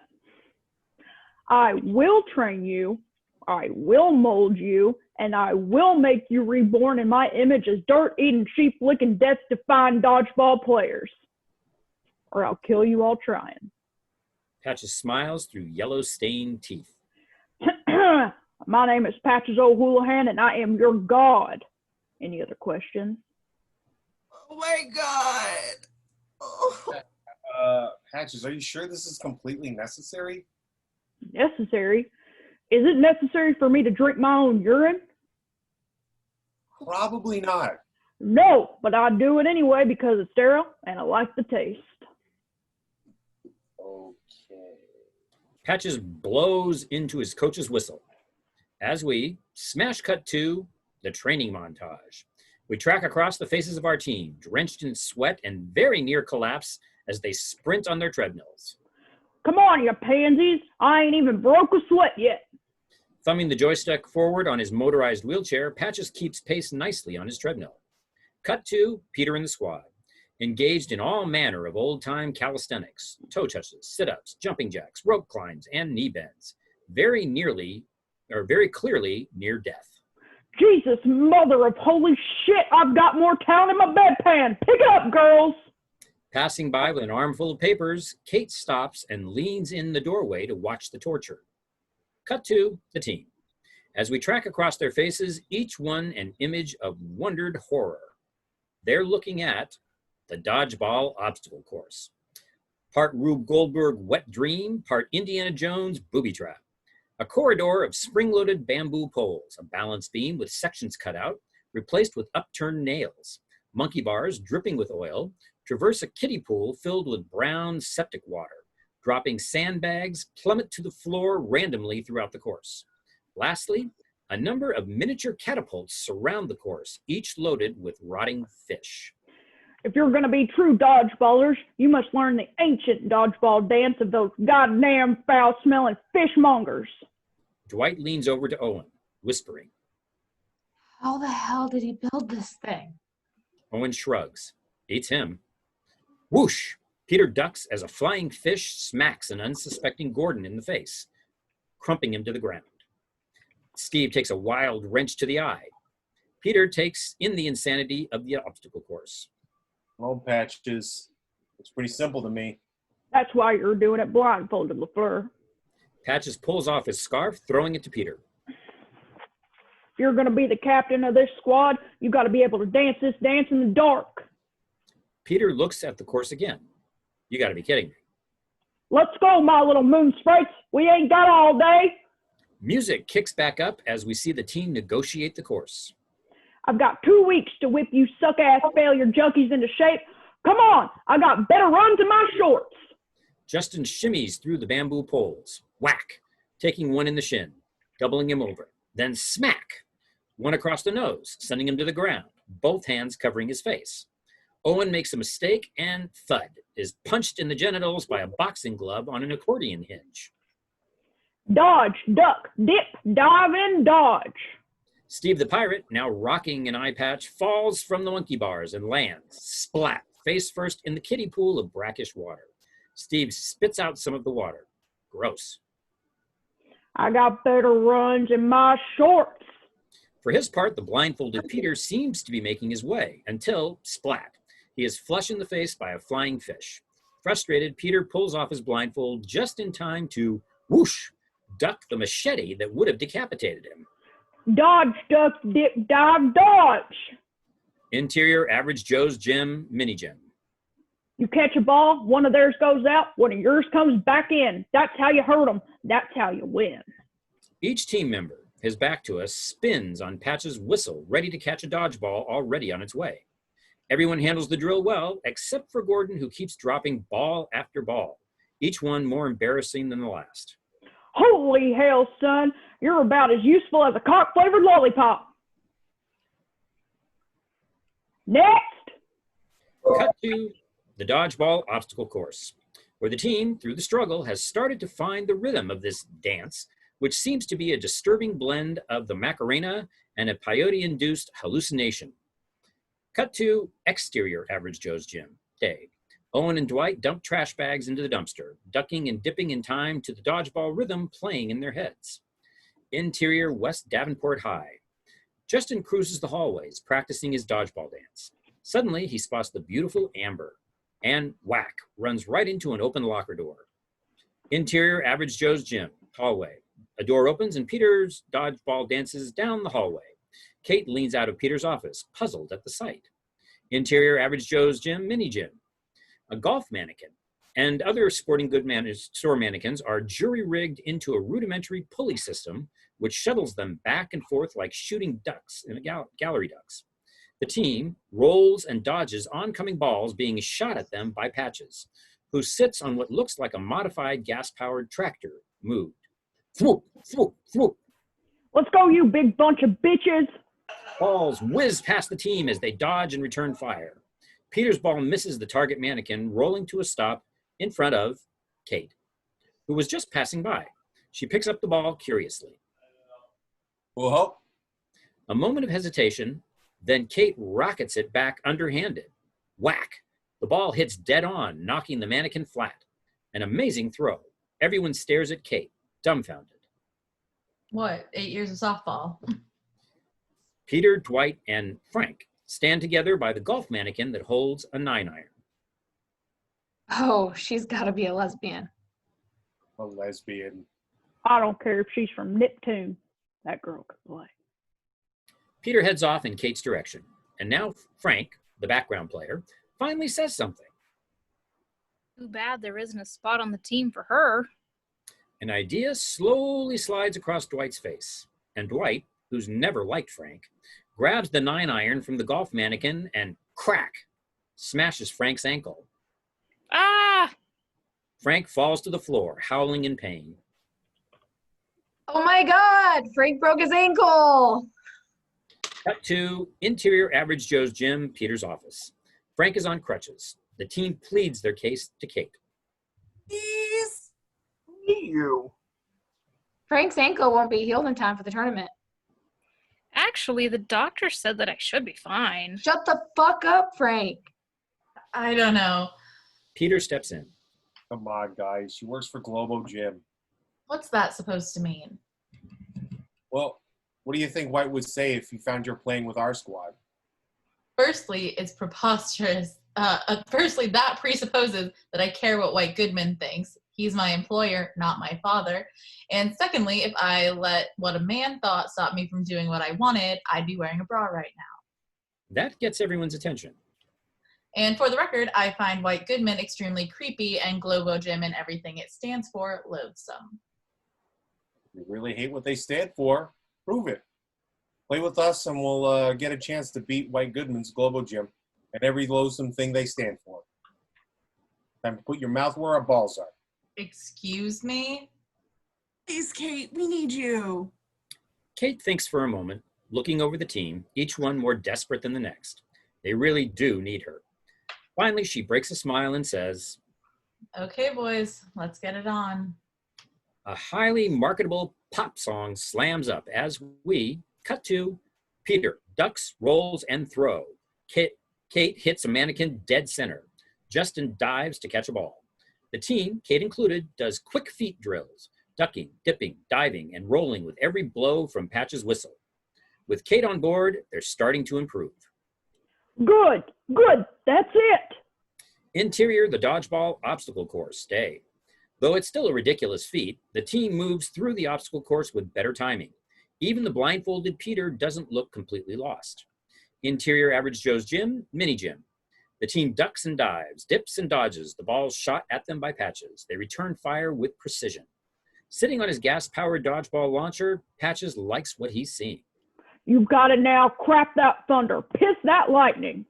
They continue to work hard as we rise up to the gym rafters where we spot none other than Michel, hanging precariously in a Mission Impossible-like harness. He snaps another picture. Dissolve to interior Globo Gym, White Goodman's office. The sound of strange, obese lovemaking can be heard as we track over a porn-sized videotape box for Chunky Sex Volume 2, The Return of Dr. Orca. We continue on, passing an open jar of mayonnaise, floating past an obese couple coupling on the screen. And slowly we spin 180 degrees to reveal a shirtless White Goodman rubbing mayonnaise onto and into his nipples, mad with pleasure. Suddenly, Michel bursts in holding photographs. Sir, I think you should take a look. Michel stops short at the sight of White's activity. Whoa! Sorry, sir. Flustered, White knocks over the mayonnaise jar as he grabs for his shirt. Michel dutifully averts his eyes. What have I said about knocking? You always knock. Always! White fumbles awkwardly, trying to turn the television off, hide the porn box, and dispose of the condiment jar. Oh, I'm sorry, sir. It's my fault completely. Of course it is. What's so important that you need to interrupt me during my private reflection period? Please. Michelle hands White his surveillance photographs. Cardiovascular training, coordinated attack patterns, pagan dance rituals. It's all here. You're getting better. Yes, I can see that, Michelle. And I also see that our lovely Kate has chosen the role of Benedict Arnold in our little Shakespearean dodgeball tragedy. No matter. I'm through playing games. It's time to finish this game once and for all. It's time to unleash my secret weapon. Secret weapon? Cut to Interior Globo Gym underground training facility. White and Michelle walk past the Globo Gym team, whose members run on fancy treadmills, play virtual dodgeball, and practice hitting wooden cutouts of Average Joe's squad. Great leaders are only as great as their secret weapon, Michelle. Hannibal had elephants, Vader had the Death Star, and I have F.R.A.N. White turns toward the darkened section of the room. Darling? From the shadows, a woman in her 50s steps forth sporting gold lame hip huggers, a low-cut purple top, and makeup that looks to have been applied by a spatula in a dark closet. This is F.R.A.N. She ambles over awkwardly. There's something not right about her, not human. Meet full release Android 9, F.R.A.N for short. Created by the U.S. military in an attempt to curb the numbers of international incidents by overzealous overseas Shiites. F.R.A.N was designed to service troops stationed abroad. Peering into the hollow mechanical eyes, Michelle is sickened. Ugliest thing I've ever seen. And that early design flaw allowed me to pick her up for a song at last year's military surplus auction. And with some modest rewiring, she's now the most lethal dodgeball robot in existence. Observe. White hands F.R.A.N a dodgeball. F.R.A.N, game on. Instantly, F.R.A.N's eyes flash red, and she spins facing the high-tech dodgeball court. Chunk, a wooden cutout of Peter, pops up. Racing across the width of the court, F.R.A.N fires. Crack! Peter is beheaded as thunk, the ball embeds itself in the brick wall behind. Steam curls from the new-formed crater. Whiz, chunk! Whiz, chunk! F.R.A.N jogs back to White. You're the Michael Jordan of dodgeball. Suddenly, F.R.A.N turns to Michelle and speaks in a stilted, computerized voice. May I toss your salad? What? Please defecate on my chest. You are my daddy. White taps a button on F.R.A.N's neck, turning her off. Fortunately, I haven't been able to override her dirty talk protocol. No matter. She won't need to utter a word to destroy Peter LaFleur and his squad of human failures. With F.R.A.N on our side, this game of charades is most definitely afoot. We push in on White's menacing face as we dissolve to the dodgeball obstacle course night. Alone, Peter continues working, trying to get a handle on this ancient dodgeball dance. Moving with a near grace, Peter twitches, ducks, rolls, and shuffles as flying fish, bamboo poles, and dropping sandbags narrowly miss him. Taking out the last of her boxes, Kate leans in the doorway and watches Peter with something approximating admiration. Kate smiles, then moves on as we push in on Peter's practice. Peter makes a wrong move and slips on scattered ball bearings and falls flat on his back. Thud. Peter rips off the scarf from his head in frustration. Cut to exterior, Average Joe's gym parking lot that night. Kate balances the box on the hood of her car, awkwardly digging into her pocket for the keys. When?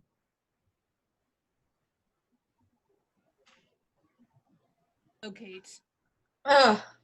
The box falls to the pavement as Kate clutches her chest, startled. White Goodman steps from the darkness. How was dodgeball practice? Fine, thank you. I hope you haven't been neglecting your duty to me. I want my takeover of this flop house to run smoothly. First of all, Average Joe's isn't yours yet. And secondly, I'm giving your account to a colleague of mine at the bank. He doesn't care who he works for. I don't work for you anymore. White steps toward Kate, backing her against her car. Wonderful. Now that I'm no longer your client, I hope we can end all these coy games. Admit it, Kate. You're hiding feelings for me. Yeah, nausea. Join me, and we can rule the fitness world together. Think of it, Kate. I can teach weight training, you could teach cardio dance, I would be king and you would be my dancing queen. You know, like the song. I never liked that song. White spins to see Peter joining the mix. I never really much liked the 70s, to be honest. I think it had more to do with the corduroy shirts, actually. Hey, Kate. This doesn't concern you, LaFleur. Well, not as much as your hair does, that's for sure. But but nonetheless, White, I'm gonna have to ask you to get off my property now. White smiles. He knows this isn't the time or the place. I get it. You caught the scent of a lesser stag in your nostrils. Pity. Enjoy it while it lasts, LaFleur, because after Vegas, it'll all be mine. To be continued. White tries to put his hand on Kate's shoulder, but only manages to graze it before Kate, with blinding quickness, grabs White's arm, barring it as she slams him into the side of her car. Whack! Oh. It's a pretty cool move. You don't get to touch me. Ever. White picks himself up, wiping the blood from the corner of his mouth with his thumb. He backs away and calls out. Nobody makes me bleed my own blood. Nobody! It's over between us, Kate. Over! You two losers deserve each other. White continues to back away as Michelle, riding a moped, comes to a quick stop. The timing is eerie. White climbs on back, wrapping his arms around Michelle. White tucks in, speeds off. Peter takes a moment, then says, Well, at least that wasn't weird. Yeah. Peter gathers up the files, putting them back in the box. I guess you probably know more about Joe's than I do at this point. Kate takes the box and puts it in her car, closing the door. Yeah, that was something I wanted to talk with you about, actually. And it's not that I don't think that we can't win in Las Vegas, but even if we win the $51,000, that doesn't change the fact that you'd still be operating at a 23% loss every month. That sounds like it's probably a bad thing. Well, it is unless you plan on entering a dodgeball tournament every time you're in financial trouble. Don't plan on doing that, do you? Of course not, Kate. Don't be silly. There are plenty of curling tournaments out there, too. Gordon told me about them. I'm being serious, Peter. I mean, you've got to have a plan or you're just going to be back in this same situation 6 months from now. I have a plan. Really? What's your plan? Show up. What? It's been my experience that when you show up, things happen. Sometimes they're bad things. And sometimes they're good things. And they happen. But if you don't show up, but only if you show up. You're going to show up for that tournament and see what happens. Then afterward, I'll show up to work and see what happens. Kate thinks for a moment. Then, that might be the single stupidest thing I've ever heard in my life. Kate rolls her eyes and gets into her car. Peter leans in. Now, can I ask you something? Why do I feel like I'm about to get hit with a pie? Are you seeing anybody? Kate is caught a little off guard. She answers coyly. Well, I guess you could say I've got my eye on somebody. And does this somebody look a lot like me? Kate smiles, looking over at Peter, then says, Disturbingly so. Kate drives off, leaving Peter with those words. As we dissolve to exterior Las Vegas night. Lovely shots of the brilliant theme park gaudiness that is Las Vegas. Neon strippers, gilded fountains, and $5 lobster all seem to make sense here. Interior MGM Grand, tournament check-in desk. Various dodgeball teams from all over the world register at the check-in desk, above which a sign reads, the 53rd Annual Las Vegas International Dodgeball Open. Balls deep in America. We push past it toward the huge double doors and into the interior dodgeball tournament floor. Entering through the players' tunnel, Average Joe's squad is led by Patches. The moment they step out of the tunnel, everyone, Even Peter is awestruck by the court's size. This is nothing like they've seen before. Plexiglass walls encase a polished wooden court. Rows of stadium seats surround the court on all sides, angling up and back as far as the eye can see. The whole thing looks more like a gladiatorial pit than a dodgeball court. Holy It is so big. Hello! Hello! Hello! Owen's greeting echoes back. Get a good look at it, boys. Smell it. Taste it. Rub it against your privates, because this is where the mustard meets the marmalade tomorrow. Okay, I'm gonna go get me some horse. With that, Patches wheels off. The team looks around. The spectacle is truly intimidating. Everyone looks a little overwhelmed. Peter does his best to assuage their fears. Everyone just relax. So it's a little bigger than we're used to. It's okay, because the court hasn't changed. It's exactly the same size.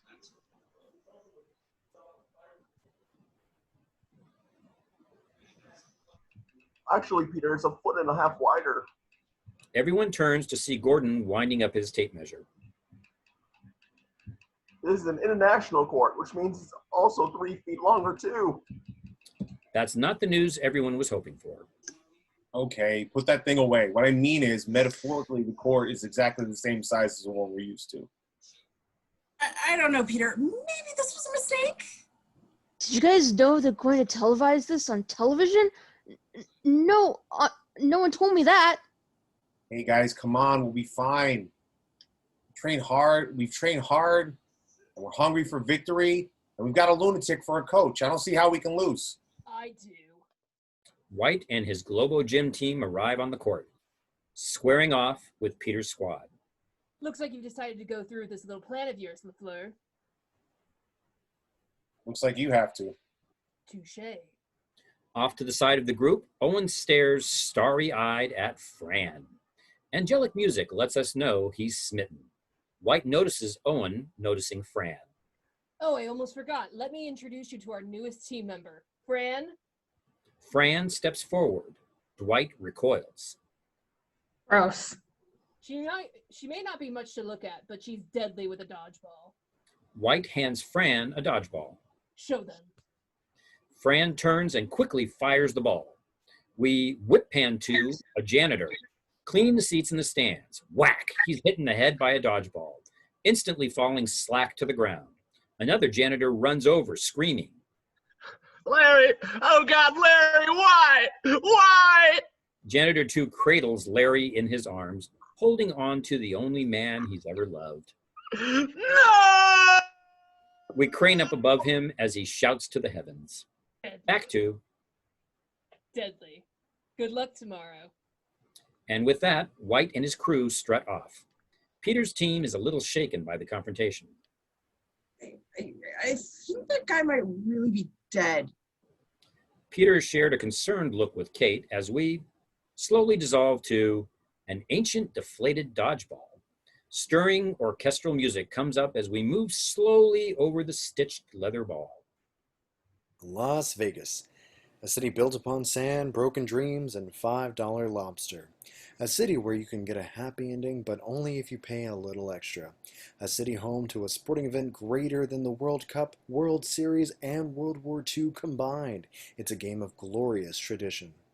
We move over old dodgeball warm-ups, shoes, a rule book, banners, and the 15th century drawing of the fishmongers throwing fish at each other.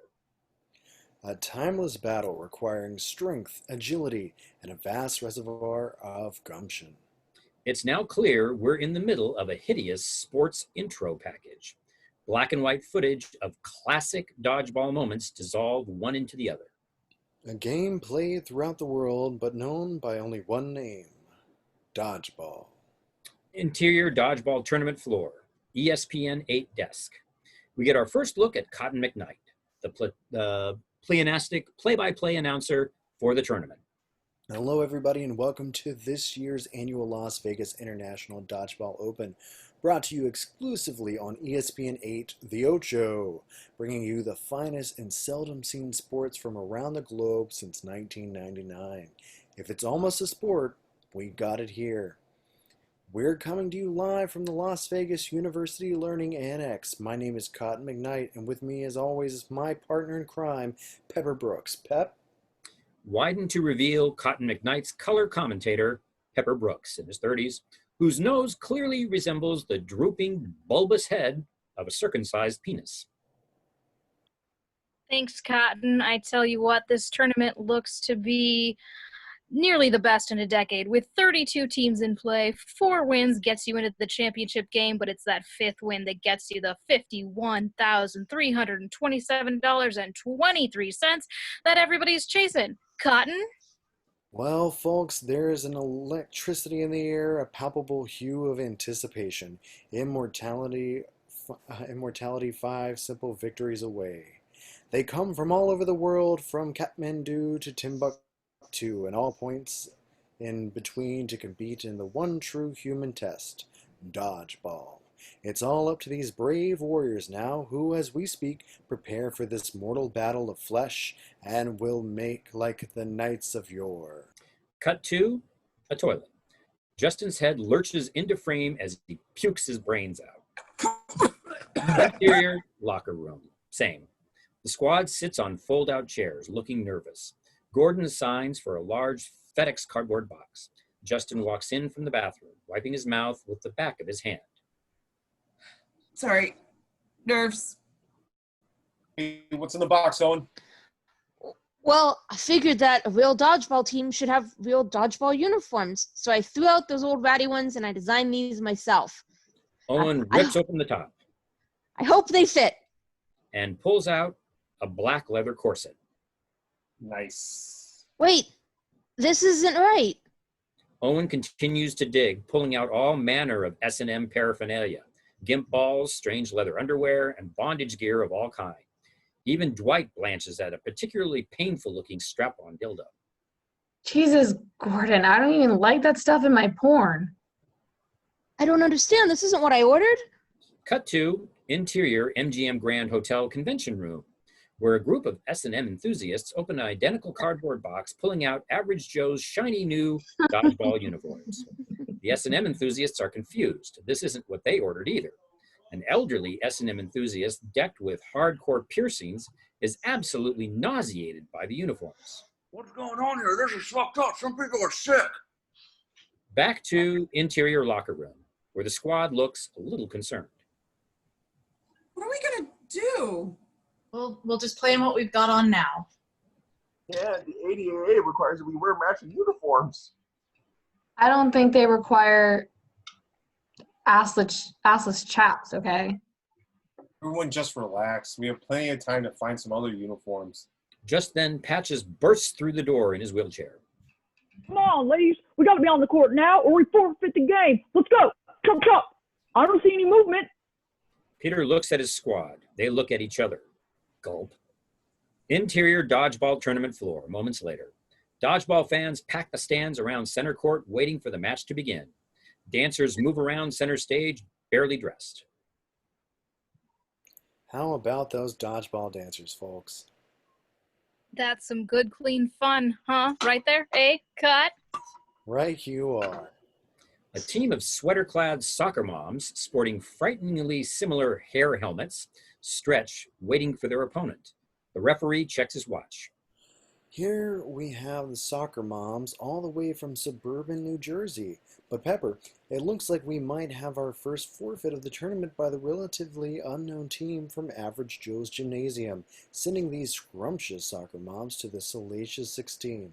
Suddenly, Oh my sweet Jesus. whip pan to Average Joe's team in a stunning amount of leather and rubber as they hurry toward us.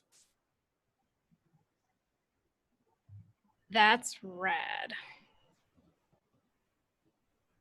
Hey, asshole, you guys suck. Thank you. Nice. Nice to be in Vegas. Bye. Peter, in a leather short shorts and a long-sleeved rubber top with holes cut out for the nipples, walks up to the referee. We're all here, ready to play. The referee looks over the team clad in their S&M regalia. Okay. Smash cut to, the team stands ready.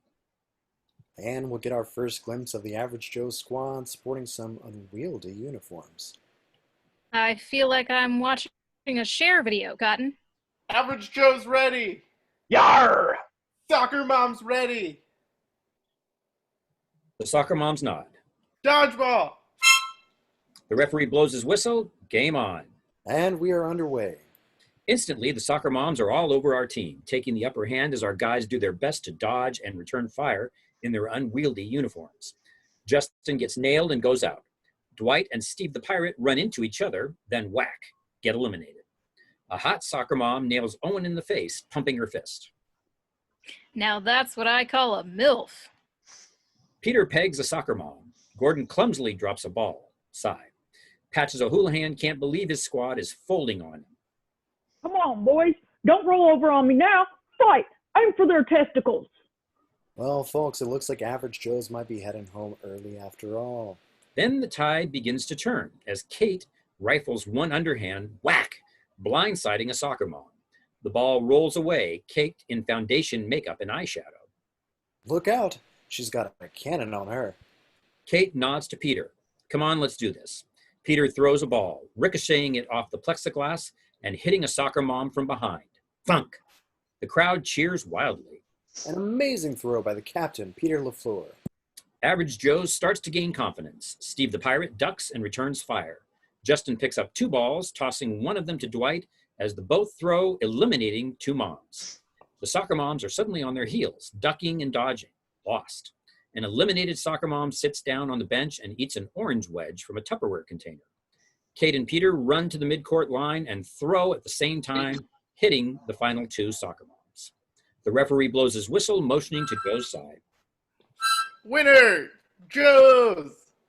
Confused, the team stops, looking around. Wait, we won? Yeah, that's the sweet dick magic. Exhausted but happy, the squad hug and high-five each other. Average Joe's gym wins in a shocking upset. I feel shocked. Yar! The team moves off the court and comes face-to-face with the S&M convention folk, who are wearing Average Joe's dodgeball uniforms. Hi. You must be Daddy.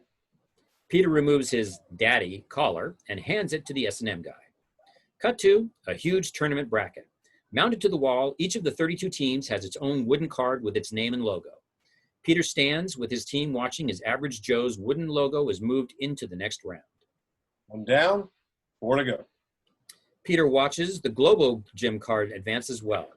He looks across the room and sees White, standing with Michelle and F.R.A.N staring back at him. The two share a look.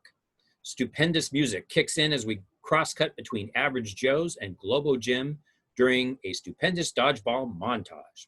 Dressed in their super slick dodgeball uniforms, Peter and his team play against a Marine Corps team sporting camouflage t-shirts, short shorts, and face paint. Balls are thrown. Players duck and dive. In the stands, the S&M convention folk, who have become fans of Average Joe's, cheer. Owen dodges a ball, but steps out of bounds. You're out of bounds. You're out. Steve the Pirate throws and misses. Justin ducks, picking up a ball. Gordon drops another ball. This is getting embarrassing. On the sideline, Patches shakes his head in disgust. We track a ball thrown by a Marine as it's caught by Peter. We stay with Peter, following his return shot as it misses a member of the Globo Gym team. Suddenly, we're in a Globo Gym match against a team of sushi chefs who wear tall chef hats and paint across their bare chests. Globo Gym makes short work of them, clearly overwhelming the chefs, who spin and duck as best they can. White nails one in the back of the head. Thunk! Now that's what I call 86th. You're not going to be ready for that nighttime rush, Cotton. On the big board, Globo Gym's placard is advanced. Average Joe's plays hard against a fraternity team. Decked out in their house letters, eliminated team members do cake stands on the sideline as they hoot and holler. Dwight makes a nice duck, roll, and throw. Gordon dives for a ball, almost holding on this time, but not quite. Patches throws his water cup down in disgust. Peter lobs his ball high in the air. Two frat boys look up as whack. They're eliminated by Justin and Kate. Ouch, someone just got de-pledged. The crowd cheers. The S&Mers high-five each other and the many others who have begun to pull for the Average Joe's squad. In the Globo Gym match, White and his team face the Las Vegas Police Department. F.R.A.N zeroes in on an unfortunate officer and whiz-crack hits him in the thigh with such velocity that his entire leg is torn out of its socket, sending the man to the floor, screaming, his leg bent behind him in an inhuman angle. Ooh, that's gotta hurt. He's gonna feel that one tomorrow, partner. I guarantee you. White deflects a ball with one he's holding, then pelts an unarmed, portly officer in the ass, winning the game for Globo Gym. White oinks loudly and taunting. Woo! That little piggy goes wee wee wee all the way home. Wee! White high-fives his team as the Vegas cops look on, pissed. On the big board, Globo Gym's placard is advanced to the finals. Dissolved to the semifinals. The Joe squad stands in the midline, facing off with their opponent, a team comprised of heavily tattooed convicts. In a tough matchup, Average Joe's hopes not to drop the soap against last year's champions, the Lompoc County Convicts, here on weekend furlough. Watch your balloon knot down there, boys. On the court, the referee goes through some final instructions as Owen extends his hand toward a large convict. Good luck. The large convict sucks back a hideous amount of snot and thwap, spits it straight into Owen's chest. Backing away with his arm raised, fuck you. Owen touches the loogie, gross. Cut to, the referee's whistle blows.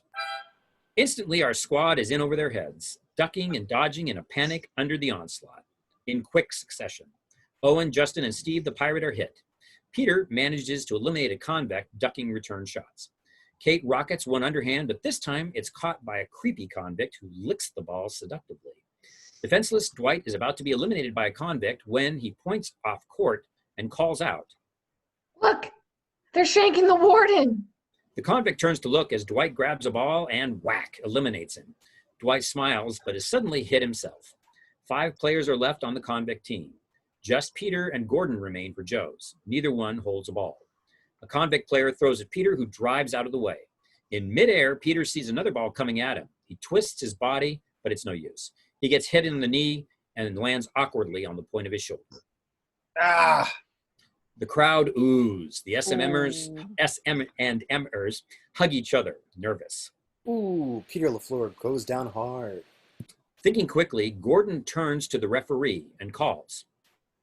No! Time out! I don't like the way he landed, Cotton. That looked bad. Patches, Kate, and the others hurry onto the court and huddle around Peter, who holds his shoulder, cringing in pain. Are you okay? My shoulder, I think I heard it pop. Average Joe's looks grave. Without Peter, how can they win? All right, son, you did good. Now let's get him up. Owen and Steve the Pirate help Peter to his feet. Everyone in the audience applauds. Everyone except Dwight Goodman and his cronies, who look on with nefarious delight. At the ESPN 8 desk, Cotton McKnight embroiders the moment. What a warrior. What a competitor. It's true what they say, ladies and gentlemen. This sport doesn't build character. It reveals it. Just then, Pepper Brooks sneezes loudly. Gesundheit, partner. Dabbing at his phallic nose with a tissue, the milky snot takes on a very different light. Thanks, Cotton. Guess I'm just allergic to excitement. On the court floor, where, unfortunately for Joe's, Gordon is now their only hope, and he's sweating from nerves. Dwight walks up to him. Hey, Gord, don't be nervous, okay? Don't think about how everything we've worked for is riding on you right now. And that if you fail, you won't just be failing yourself, you'll be failing the only people in your life who care about you and guaranteeing the destruction of our gym. So just put all that out of your head, okay? And stay loose and go get him. If Gordon looked nervous before, now he looks like he might vomit. Dwight walks over to the squad, winking. Don't worry, guys. Gave him the pep talk. We're all set. Jesus H. Crapmas. Of all the players to have out there when the whole Pop-Tart is on the line. On the court, timidly holding his dodgeball, Gordon stares at the 5 opposing convicts. Gordon swallows against his dry throat. Well, it looks like it's all over. The crying or this scrappy Average Joe squad. You said it, partner. It was a nice ride while it lasted. 3-on-1 maybe, but this, there's just no way. The referee makes sure both sides are ready, then calls out, Dodgeball. All 5 convicts rush the midline. Gordon drops his ball and closes his eyes, waiting for the final humiliation. The convicts throw. Thump, thump, thump. We hold on the convicts a moment, watching as their faces change. They can't believe what they're seeing. Whip pan 2, Gordon, standing in a stage crane-like position, holds all 5 balls in various angles on his body. He caught them all. Winner! Joes! The team goes wild, hugging Gordon as they bounce up and down with excitement. Gordon sneaks a look at Patches, desperate for his approval. Slowly, Patches smiles and gives Gordon a thumbs up. Nice catch, Dorothy. In the stands, White and his team watch the celebration, fuming. Don't worry, sir. We won't lose to them. Fortunately, I can't take that chance. This tournament is being televised. My image is being televised. And this game is no longer a game. It's a metaphor. The skilled versus the skillless. The perfect versus the flawed. Winners versus losers. It's a metaphor, Michelle. A metaphor I can't afford to lose. Watching the celebration, White rubs his chin pensively.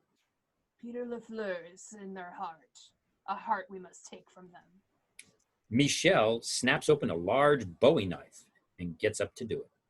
No problem. No, Michelle. Never turn a leader into a martyr. I've got a better way to deal with him. Besides, why kill a man once when you can own his soul forever? We push in on White's malevolence as we dissolve to interior locker room moments later.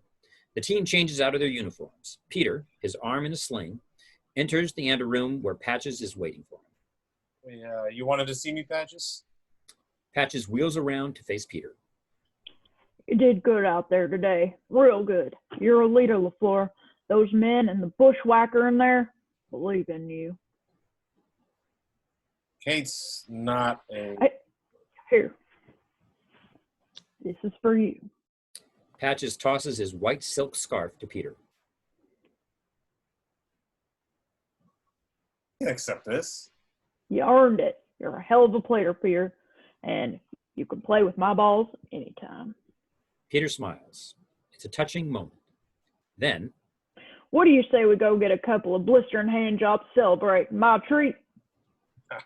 No, it's okay. I think I'll just stick with the scarf. Thanks, though. Suit yourself, little bitch. With that, Patches wheels off, and we move to interior dodgeball tournament floor, ESPN 8 desk, later. Cotton McKnight gives us the closing teaser for tomorrow's big matchup. Average Joe's, the most unlikely of candidates, a scrappy team of misfits and outcasts, short on talent but big on heart, has made it to the championship match to face the inexorable doom machine that is the Globo Gym Purple Cobras. And to be honest, folks, I never would have dreamed it possible, but with the 7-time ADAA All-Star Patches O'Houlihan at the helm, I guess it must be the luck of the Irish. Cut to an enormous Luck of the Irish slot machine sign. 2 technicians secured the 2-ton sign to the ceiling of the MGM Grand Hotel. Peter and the team walk through the lobby. Patches wheels out in front of them, calling back over his shoulder. Tomorrow we're going to cock punch those Globo Gym bastards. Justin sidles up to Peter. You really think we could have a shot against the Globo Gym, Peter? Hey, as long as we have got old Patches with us, I wouldn't be worried a bit. Snap! The cables holding the Luck of the Irish sign breaks, and wham! Smashes down on top of Patches, instantly crushing him to death. Peter's team stands there, stunned, as a wheel on Patches' wheelchair spins aimlessly, smoke rising up through it. An exploding bulb on the sign lets us flash cut to exterior, the Lusty Maid Bar and Grill. An establishing shot of this flashing neon sign before we go interior, the Lusty Maid Bar and Grill, where Dwight, Justin, Owen, Gordon, and Steve the Pirate with empty pitchers in front of them. What are we going to do tomorrow without Patches? We're gonna get killed, that's what. Tis a sorry state of affairs. Owen cleans his spectacles with the corner of his shirt. Come on, guys. We made it this far without Patches. No, Owen. We didn't. We didn't? Gar. Steve's gotta go drain the sea monster. At the bar, Peter, in his shoulder still wrapped and grouchy from pain, sips his beer. Kate sidles up to him. Hey, the guys are a little worried about tomorrow's match. Maybe you should go over there and give them a pep talk? Yeah, what should I tell them? I don't know, peppy things? Oh, peppy things. Peppy like how I can't move my arm an inch in any direction? Or peppy like like how the tiniest chance that we could win tomorrow has been crushed at the same as our coach by a 2-ton sign of sense of humor? Or peppy like we should consider ourselves lucky that we even made it out of the game alive tomorrow? Peppy like that. I'd go a little peppier, actually. Then maybe you should go talk. You're gonna give up? Nope. I already did that. Now I'm thinking phase 2. Getting drunk. Kate's seen this before, and she can't take it. This is so typical of guys like you. And let me save you some therapy time, Peter. You're not worried about losing tomorrow because that's nothing new to you. You've lost your whole life.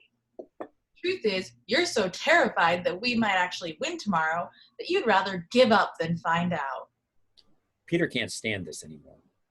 Give me a break, Kate. Do you know what our odds are to win? Do you? I checked. We're a 50-1 underdog in every sports book in town. Do you have any idea what that means?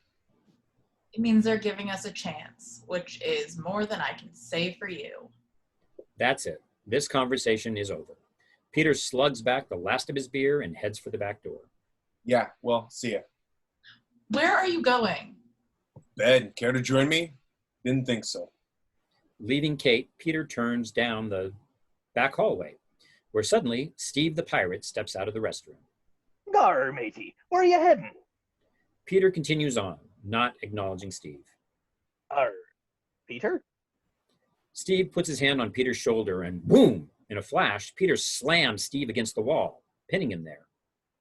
You're not a pirate. Peter holds Steve there a moment, then shoves him aside and disappears out the back door, leaving Steve confused and hurt. Back in the bar, the team gathers their stuff. Okay, guys, let's go. We gotta be rested for tomorrow. Suddenly, Owen notices F.R.A.N entering the tavern alone. The others head out the door, but Owen turns to Dwight. Dwight, I'll catch up with you all later, okay? I've got to poop. Whatever, man. Dwight heads off, leaving Owen to stare at F.R.A.N, smitten. Exterior Las Vegas Strip, night. Peter ambles parked tourists and gamblers, turning down a deserted alley. When suddenly, a black limousine cuts him off. The limo's back door swings open, revealing Ride with me. Michel and his biceps stand behind Peter. There's no choice. Okay, but I want the $20 before you blow me this time. Michel shoves Peter into the limo, slamming the door shut as the limousine peels away. Exterior Las Vegas Strip. Dejected, Steve the pirate meanders, muttering to himself. Gar, Steve be a pirate. A true pirate. To his very bones he be. Suddenly, Steve stops short, looking across the street at the Treasure Island Hotel and Casino. Shiver me timber. Interior, the lusty maid bar and grill night. Owen takes a final swallow of his drink and heads over to F.R.A.N, who sits alone at the bar. Pardon me, miss, but I was wondering if... You have the largest penis I have ever seen. What? I am in an extreme state of arousal. Please make intercourse with my face. Check, please. Not missing a beat, Owen motions to the bartender. Check, please. Interior, MGM Hotel hallway. Kate, Dwight, Gordon, and Justin walk down the hallway. Turning the corner. Justin accidentally bumps right into a young couple dressed in cheerleading warm-ups. Sorry. Justin sidesteps, not really making eye contact. Then Justin turns to see Amber, the cheerleading love of his life. Amber! What are you doing here? We're here for the National Cheerleading Championships. Wow, the NCCs. Yeah, we're in the finals tomorrow. What are you doing here? I'm at the dodgeball tournament. We're in the finals too. That's great. Congratulations. Kate and the others wait patiently as Lance, the jerk cheerleader Amber's with, tugs on her arm. Come on, babe, I want to ride the roller coaster. Hey, Lance. How's it going? The bent helmet. Let's go, Amber. Lance pulls Amber along. She looks back over her shoulder. Nice to see you, Justin. Good luck tomorrow. Still a little stunned, Justin almost forgets to reply. Oh, go get him. Amber and Lance disappear around the corner, but not before Lance gives Justin the finger. Kate and the others notice. Don't worry about that jerk, Justin. Yeah, he'll probably fall off the roller coaster and break every bone in his body. Nice, Dwight. Okay, let's go. I mean it. My cousin Ray Ray, boop, dead. Wait a minute. Where's Steve? Cut to interior Treasure Island Hotel Casino. Steve the pirate wanders through the casino floor, agog at what he sees. Pirate-themed walls and waiters, music and decor. Just the two actors dressed as pirates pass Steve and nod in solidarity at their ignoble thespian demise. A smile sweeps across Steve's face. He's come home. Steve continues on, staggering through this walking pirate dream, as we pick up on a bar wench cocktail waitress delivering free spirits to 3 drunk frat boys. 2 beers and a pina colada. The frat boys grab their alcohol and don't tip. Thanks, wench. His buddies snigger. The bar wench rolls her eyes, assholes, and turns to go just as frat boy number 2 grabs her ass. Hey! Instinctively, the bar wench wheels, tossing a sex on the beach into his face. Instantly, the frat boys stand, surrounding her. Are you crazy? Got gel in my hair, dude. Let's see how she likes it. Frat boy number 3 grabs her, causing her to drop her tray. Frat boy number 1 rears back with his pina colada, about to toss it into her face, when suddenly a gloved hand grabs his wrist, stopping him. Avast that, landlubber. Confused that someone would dare touch him, frat boy number 1 follows the gloved hand, leading him to see the twisted smile of... Gar, you bilge rats be owing this goodly wench an apology. Get lost, freak. Frat boy 1 shoves Steve, and in a flash, it's on. Frat boy 1 takes a wild swing at Steve, who deftly ducks it and grabs him by his collar and belt buckle, picking him up and tossing him into frat boy 2. The pair smash into a black-bearded mannequin. Frat boy 3, the biggest one, grabs Blackbeard's cutlass from the heap and charges Steve, swinging wildly. Steve parries the blows with panache, then backwards somersaults onto a blackjack table, jumping frat boy 3's next swing and grabbing hold of a low-hanging chandelier that Steve uses to launch himself feet first into frat boy number 3, knocking him to the ground and out cold. The whole spectacle is over before it begins. Patrons and pit bosses stand in slack-jawed awe at the display as a bevy of casino cops swarm in to drag the semi-conscious frat boys away. Steve picks up the bar wench's tray, handing it to her with a humble nod. This be yours, miss. The bar wench smiles just as the casino cop grabs Steve. This guy work here? No, but... Let's go, Liberace. Steve's got a dodgeball match he be playing in tomorrow. Well, you're gonna miss it, pal, because you're ours until we straighten this out. Steve is dragged off, leaving the bar wench holding her tray. Gar. Dissolve to an amorphous lump writhing under a bedspread, where interior MGM Grand Hotel room. Strange grunts of passion can be heard. The groaning builds, slowly becoming a solitary voice that releases what can only be the full-throated howl of a robotic orgasm. F.R.A.N has climaxed for the very first time. Owen and F.R.A.N emerge from the sheets, glowing. No male has ever made me feel such things. What kind of sex was this? Owen, now a smooth operator, smiles to himself as he says,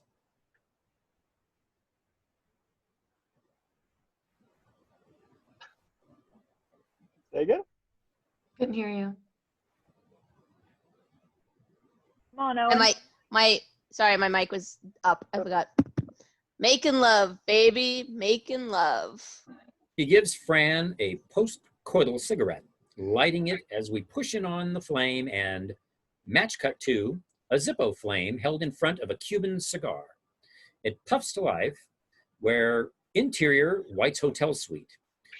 White sits across from Peter in a gaudy, sunken living room. Michelle looms behind Peter. Donde está la biblioteca, Pedro? We're opening a Globo gym in Mexico City, boning up on my Spanish. So here's the deal. I give you $100,000 and you sign over the deed to your gym. End of plucky story. White puffs his cigar, sure of himself. Peter scoffs. If you think you just buy me off, White, you're dumber than I thought. Oh, I don't think that I'm dumber than I think you thought that I once was. That one even confuses White, who takes a moment to straighten his thoughts out, then continues. You see, Peter, in business, knowing what a man desires is important, and not as important as knowing what he doesn't desire. And I know that you don't desire to run a third-rate gym in a second-rate neighborhood just for the rest of your life. It's just not in you. Peter's caught by the words, but manages a poker face. You know as well as I do that you're going to lose tomorrow. That's why you're going to walk away $100,000 richer by making the smart play here. All right, White, not interested. Hey, do you guys validate? Peter, if you weren't interested, you would have already walked out that door. Peter stares at White, hating every bit of this proposition, but hating more that it's starting to make sense to him. I don't know if you've ever seen what $100,000 looks like, except maybe in the movies, but I assure you, something gets lost in the translation. White motions to Michelle, who places a briefcase on the coffee table. White clicks the case open, revealing a surprisingly small stack of bills and a half-eaten apple. Michelle sheepishly grabs the apple, apologizing. Sorry, I got hungry waiting at the bank. Peter sits down on the couch and picks up the cash. $101,000 bills. It's more money than he's ever seen. Take the money, invest in something, and forget all about this dodgeball business. Just sign it, Peter, and you're a winner. Peter looks down at the contract. $100,000 has never been more real to him. He stares at White for a long moment, then finally picks up the pen and signs. Dissolved to the dodgeball center court. Shafts of light cut through the pitch, illuminating the court. It's time. The one true test. Some say it's the only test. Orchestral music of anticipation rises as a maintenance man buffs the center court to a mirror shine. A litmus test, born of sorrow and pain, forged in the sweet fire of courage and old-fashioned Charlie hustle. We track across a row of tournament edition dodgeballs. It's the final Scantron test, and you must check deep within yourself to see if you possess that number 2 pencil of destiny. Bleachers are wheeled out and locked into place. And finally, dear patrons, it has come to this. One last chance dance with that fickle succubus, Lady Luck. Fans have their tickets ripped as they move through the turnstiles. Ladies and gentlemen, it's time for the Las Vegas International Dodgeball Open Championship match. Exterior Las Vegas morning. The sun rises over the eastern mountains. In this bright light, Las Vegas looks clean, strange, new. Interior MGM Grand Hotel. Kate walks across the hall and knocks on Peter's door. Peter, it's time to get up. No answer. She pushes the door open, calling in. Peter?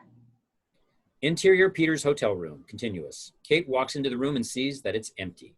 No luggage, no toiletries in the bathroom. Peter, everybody's already headed to the locker rooms. Peter. On the TV screen, Kate sees the words, "Your checkout has been confirmed. Thank you for staying at the MGM Grand." Kate is stunned. Interior MGM hotel lobby. Dressed in their dodgeball uniforms, the rest of the team head through the lobby. Justin is in line when suddenly... Justin! Amber rushes up to him, frantic. I've been looking for you everywhere. Really? I mean, why? What's going on? Lance fell off the roller coaster and broke every bone in his body. Oh my God, that's awful. Fuck me.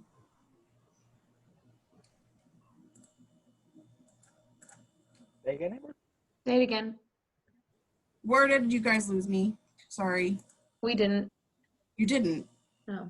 I lost you guys. Oh my God, that's awful. He was the center Cupid with me. Without the center Cupid, we can't do our routine. Oh no. You gotta do it. What? Me? No, I can't. Please, you're the only one in Las Vegas who knows our routine. But I haven't done it since the tryouts, and you remember how that turned out.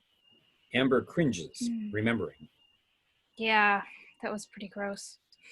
Please, Justin, you've got to help us. If you don't, we can't compete. Please. Yeah, I've got the Dodgeball Championship at noon. You'll be back in time, I promise. Torn, Justin turns to see his team disappearing from sight. Seeing the desperation in Amber's eyes, finally he decides. All right, I'll do it. Amber squeals, hugging Justin, who can't help but smile. When is it? Right now. I just have to tell the guys. No time. Amber grabs Justin's hand, yanking him off the screen as we spin 180 degrees and catch Kate coming at us, distraught. She hurries past us, stopping short as she nearly runs into Dwight, Goodman, and his cronies. Why, Kate, you look distraught, like you're missing your star player right before the big game. Kate looks shocked, then quickly angers. What did you do to Peter? Nothing. I simply made him an offer a man with his priorities wouldn't refuse. Kate stares, daggers at White, trying not to look hurt. How much? The amount isn't important. Everyone has their price. I was just surprised how his was so low. I mean, you can hardly even demolish a dilapidated gym for $100,000 nowadays, am I right? But I guess that's what you get for casting your lot with trash like Peter LaFleur. Good luck to you. White leads his team off as we hold on Kate's heartbreak. I can't believe people would leave us for $100,000. Cut to interior Average Joe's locker room. Dwight sits with his head in his hands. I can't believe it. He knows we're going to get killed out there. Gosh, I'd kill myself for $100,000. Yeah, I'd kill you too. Knock it off, Dwight. Look, you guys, I know it's hard, but it's not impossible. We can still do this. We just have to play with 6, right, Gordon? Yeah, but we need a minimum of 6. Otherwise, AEA rules stipulate Owen must forfeit. And in case you haven't noticed, we're too short of that number. We're still missing the teenage love puppy and Steve the Pirate. That last bit catches Owen funny. Who's Steve the Pirate? Dwight looks at Owen, puzzled by the question. The only guy on our team who dresses like a pirate. Wait, there's a guy on our team who dresses like a pirate? Cut to exterior National Cheerleading Championships. A huge crowd has gathered to watch the NCC finals. Near the mat, dressed in a cheerleading uniform, Justin stands just off stage with the other West Davenport cheerleaders. He checks his watch. It's 7 minutes to noon. He's cutting it really close. A ribbon in her blonde hair bounces up to Justin. You ready? You bet. Justin looks over at Lance, who lays on a gurney in a full body cast. Justin gives Lance the thumbs up. Thanks for the uniform, Lance.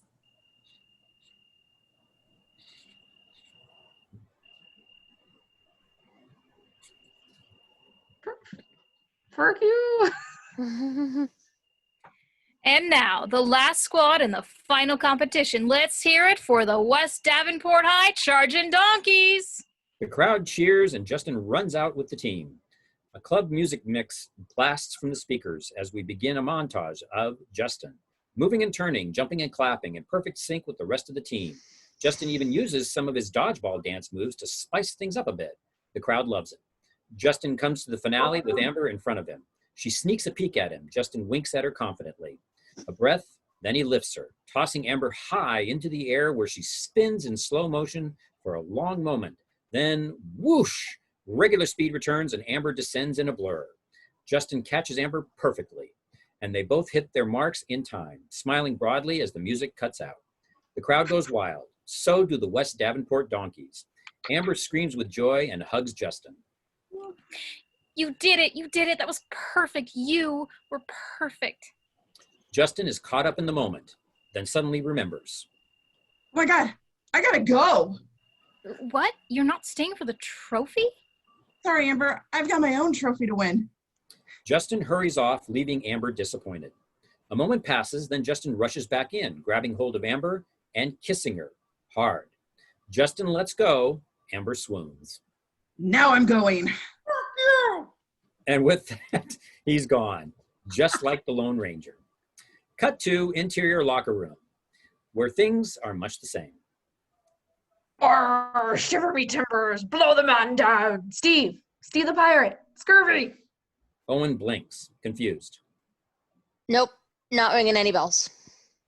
Forget it. Suddenly, the door bursts open. It's... All right, guys, I'm late. You'll never believe what happened to me. We're just glad you're here. Yeah, you're just in time for us to forfeit. Forfeit? Why? Cut to interior Las Vegas airport, last chance casino area. This section of the airport has been given over to the gambling gods. Peter sits at the sportsbook bar looking miserable. Just then, a man in full cycling gear rides up. He steps off his bike and orders from the bartender. Just an ice water, please. Hey, Lance Armstrong, competitive cycling champion and the embodiment of the American spirit. Nice to meet you. Lance extends his hand. Peter shakes it dubiously. Likewise. Hey, aren't you supposed to be playing in the Levito Dodgeball finals right now? How did... I'm addicted to the Ocho. Can't get enough. Better hurry up or you're going to be late. Actually, Lance, I decided to quit. That hits a nerve with Lance. He sighs. Boy, I know what that's like. When I had brain, lung, and testicular cancer all at the same time, I thought about quitting cycling too.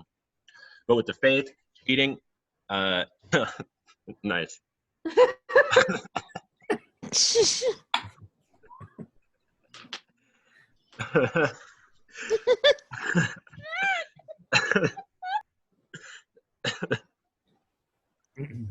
Very cool. All right. But with the faith, cheating, and the love and support of my friends and family, I beat cancer and went on to win the Tour de France 4 times in a row. But I guess you probably have a really good reason to quit. So, what are you dying from that's keeping you from the finals? Well, currently it feels like shit. That's okay. Heck, I guess if a person never quit when the going got tough, he wouldn't have anything to regret for the rest of his life, right? Good luck to you, Peter. I'm sure this decision won't haunt you forever. With that, Lance Armstrong pats Peter on the back, and we cut to Peter jolting awake. He was actually asleep at the sports book bar. Disoriented, Peter rubs his eyes and looks up at the television, which shows Lance Armstrong giving a cheating scandal interview. Just then, a Keno waitress slides up to Peter. Keno? Peter's still lost in his thoughts. What? You want to play Keno? Peter gets up and pays his tab, suddenly in a hurry. Sorry, I can't. I'm late for something important. Besides, I've never been good at picking random numbers. Just pick your birthday. That's what I do. That's like, betting on yourself. Peter stares at the waitress for a long moment as mental tumblers click in place. Peter has a plan. He smiles, kissing the Keno waitress squarely on the lips. Thank you. He tosses a $50 bill on her tray and rushes out the door, briefcase in hand. The Keno waitress shrugs, moving off as we push in on the television, where we hear a very familiar voice. And finally, it has come to this. Dissolve 2, interior dodgeball tournament floor, ESPN 8 desk. Cotton McKnight looking ever the serious sportscaster. Hello, everybody, and welcome to what you've all been waiting for, a David and Goliath story, truer than the Bible itself, the championship dodgeball match here in ESPN 8, The Ocho. I'm Cotton McKnight, and with me as always is my compadre, Pepper Brooks. Pep? Thanks, Cotton. You know, I spoke with Dwight Goodman before today's match, and he told me his team really wants to win. A long moment as Pepper blinks into camera. That's the end of his point. Cotton jumps in, taking over. Right you are, and it seems as though the stage is set for Darwin's cruelest play to unfold here today. So, don't go anywhere, folks. The Schadenfreude is about to begin. Interior locker room. Kate stands with the referee and the dodgeball chancellor. The conversation isn't going well. Please, we'll play with 4 people. It's not an advantage. Can't you bend the rules just this once? I'm sorry, miss, but there's nothing I can do. Rules are rules. You don't have enough players. Inform the committee and Mr. Goodman of Average Joe's forfeit. Sorry, better luck next year. The dodgeball chancellor and the referee leave the locker room. Kate turns to see the team, distraught. Look, you guys, I know it's hard, but... Crash! Dwight throws his dodgeball in disgust. Save it, Kate. It doesn't matter. We would have gotten slaughtered anyway. Peter or no Peter. Resigned, the team starts packing their bags, when suddenly... Now that's not what I call a winning attitude, Dwight. Everyone turns to see Peter leaning against the doorframe. Peter! Kate steps in front of everyone. You think you can just waltz back in here? Where's your $100,000 bribe? Peter looks a little surprised by the question, but shrugs. Guess I'd rather take my chances with you guys, teamwork and all that. That's stupid. We're gonna get killed. That seems to be the popular opinion, Dwight. But who here remembers the 1985 Patriots? Gordon's the only one raises his hand. Peter explains. They were a wild card team. The worst uniforms in the NFL and a quarterback who wore a neck brace. But they made it all the way to the Super Bowl to face the 15-1 Chicago Bears. The Patriots were a 20-point underdog, the biggest Super Bowl history. No one gave them a chance in hell. And you know what happened? They lost 46-10. Exactly. They lost 46-10 in one of the worst Super Bowl defeats in history. Peter is smiling, but the rest of the team isn't getting it. Peter, I don't understand. We're supposed to lose, guys. We're a 15-1 long shot. There is no reason on this earth that we should win this game. But what if we did? What if the skies parted and the seas boiled and the gods of sport were thwarted just this once? What if justice was on our side? One time for all the freaks and losers and all the unathletic who had to suffer humiliation in PE and never had a chance in this life. What if? Heart-pumping music begins to rise as Peter moves through the room, grabbing each one of our underdogs by their shoulders. What if this is that moment? What if the ball bounces our way? What if this time luck is on our side? What if we play dodgeball like gods today? What if, just what if, we go out there and win? Inspired, Peter starts a chant. What if? What if? Slowly, everyone joins in. What? If? What? If? What? If? What? If? Now let's go out there and give it our best what if. The team roars with excitement, rushing out of the locker room, all except Kate, who looks at Peter. Nice of you to show up. Well, like I said, things tend to happen when you do. Kate smiles. Now, come on. Let's get out of here before they give our trophy to someone else. Interior dodgeball tournament, center court. Moments later, the stands are packed. A nervous buzz fills the air as people aren't sure if Average Joe's team is going to show. Amber and the cheerleaders sit next to the S&M folk and the other ousted dodgeball teams. Everyone anxiously waits. Even Frank, the voiceless one, has arrived on crutches to watch his former team go for the gold. On the court, White and his team warm up confidently. Interior dodgeball tournament floor, ESPN 8 desk. Cotton McKnight vamps for time. Well, folks, I don't know what to tell you. The referee is down there talking to the tournament committee members. Something's going on, and I'm being told that Average Joe's is forfeiting the championship match. It's a bold strategy, Cotton. Let's see if it pays off for them. Suddenly in the crowd, Amber screams. They're here! The crowd rises to their feet, craning their necks to see Peter and the Average Joe squad. running out of a smoky tunnel, cool music pounding behind them. The crowd cheers wildly. White is livid. The referee looks to the committee members who confer with glances and nod their approval. Average Joes can play. It looks like Average Joes can play. But wait, they've only got 6 players. A bold strategy, Cotton. Joe goes through some quick warm-ups. Owen and F.R.A.N share a loving, slightly awkward glance. Justin notices Frank in the stands. He leans over to Dwight. Oh, look, Frank's here. Man, I really hate that guy. Peter heads to center court to meet with White and the referee. Okay, you both know the rules. You receive no quarter for playing a man short, you understand. Okay, shake hands, let's have a clean match. Peter and White shake hands. Huge mistake, LaFleur. Prepare to be humiliated on cable television. White, I'm gonna kick your ass. White laughs as they part. A moment when we smash cut to the referee's whistle blows. And the game is on. Balls fly, players duck and throw, dodge and jump. For the first few moments, we enjoy the chaos of the game. The match seems evenly drawn. Our scrappy team is holding their own. The crowd, Amber and the S&Mers, cheer with all they've got. Then Globo Gym makes its move. White and a teammate tag Kate. Whack, smack, she's gone. At the same moment, Peter retaliates, hitting White on the shoulder.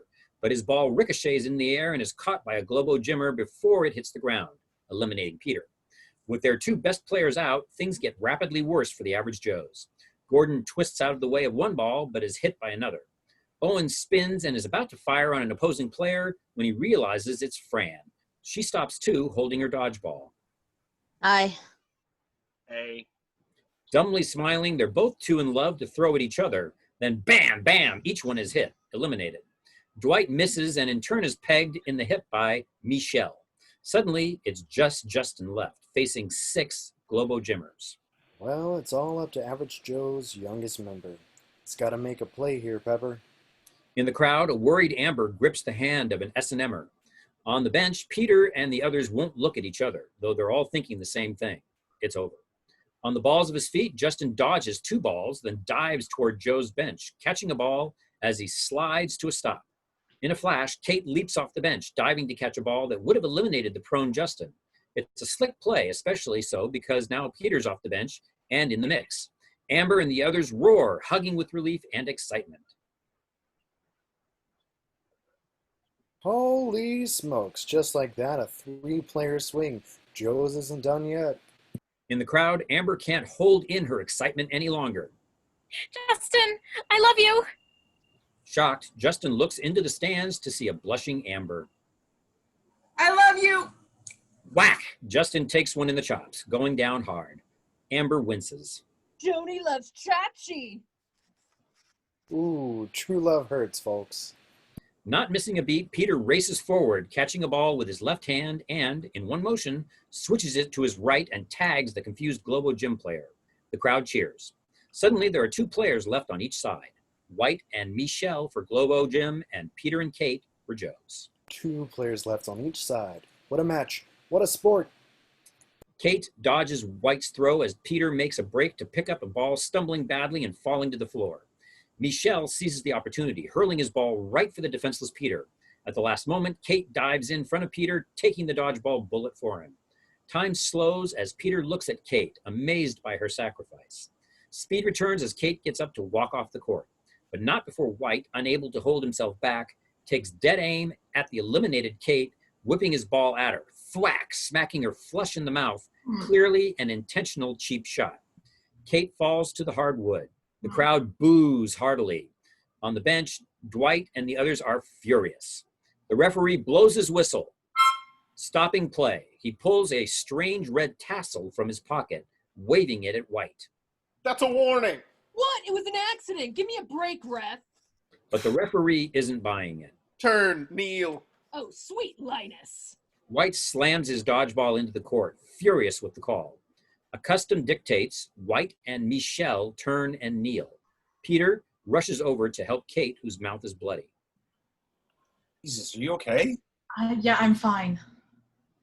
Why'd you do that? Are you nuts? This is your fight, Peter. Go fight it. Sorry, miss, but you're out. You gotta get off the court. Helping her to her feet, Peter glares over at White. To applause, Kate heads off. Peter walks back to center court.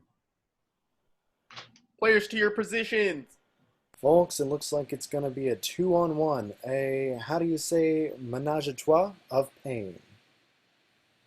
Usually you pay double for that kind of action, Cotton. The referee blows his whistle, and fast as lightning, Peter jumps a ball from Michel, then hurls his own. Whack! Eliminating the huge man. Average Joe's bench cheers. At the same time, White snatches a ball from near the sideline and launches it at Peter, who sees it a split second too late. Thud. Hit squarely in the chest, Peter is eliminated. It's over. The moment is drawn out. The crowd looks on, shocked.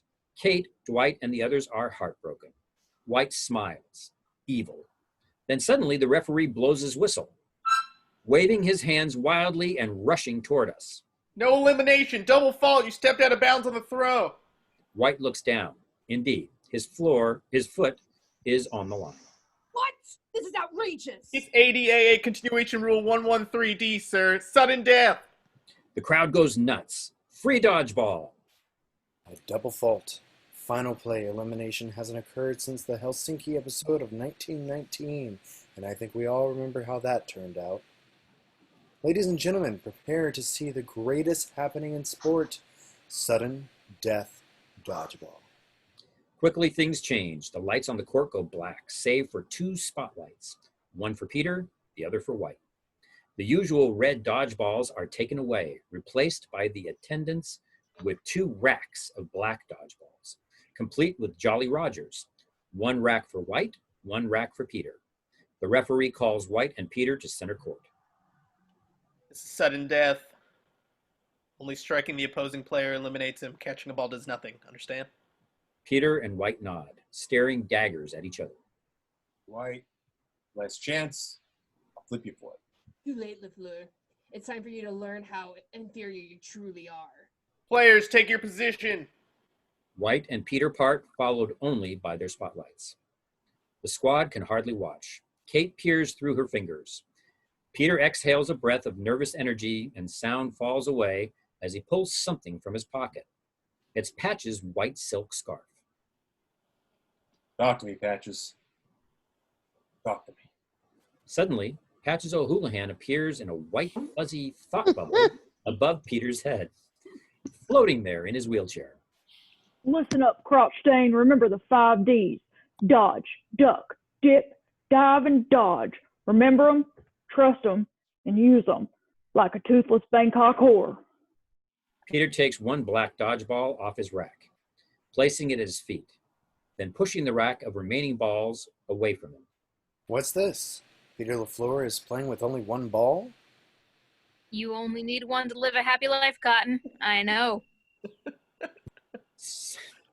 Ceremoniously, Peter ties the scarf around his eyes, adopting a strange crouching position as he waits. In 23 years of broadcasting, I thought I'd seen it all, folks, but it looks like Peter LaFleur has actually blindfolded himself. He's preparing to mid Harry Carey, Cotton. White looks on, confused and chuckling. You've really lost it, LaFleur. The referee is unfazed by the whole spectacle. Players ready. Dodgeball. With a strange spasm, Peter begins the ancient dodgeball dance, moving and sliding, ducking and dipping to his own internal rhythm, the spotlight following his every move. In a flash, White fires a barrage of his black dodgeballs from his rack, an impossible amount to avoid. But somehow, each ball, one after the other, narrowly misses Peter as he half turns, ducks, shimmies, claps, and shuffles out of the way. Whoosh, whoosh, whoosh. The crowd cheers in amazement. Impossible, simply and truly impossible. White keeps firing and missing. Frustrated, he turns to his rack, snatching his final dodgeball, as Peter's dance takes him back to his lone dodgeball. Without breaking rhythm or taking off his blindfold, Peter scoops up his ball and throws. We follow it as it whips through the air. White turns back to us just in time to, whack, get hit so hard in the face but the force lifts him off his feet and sends him flying back 10 feet, where he hits the floor with a sickening thud.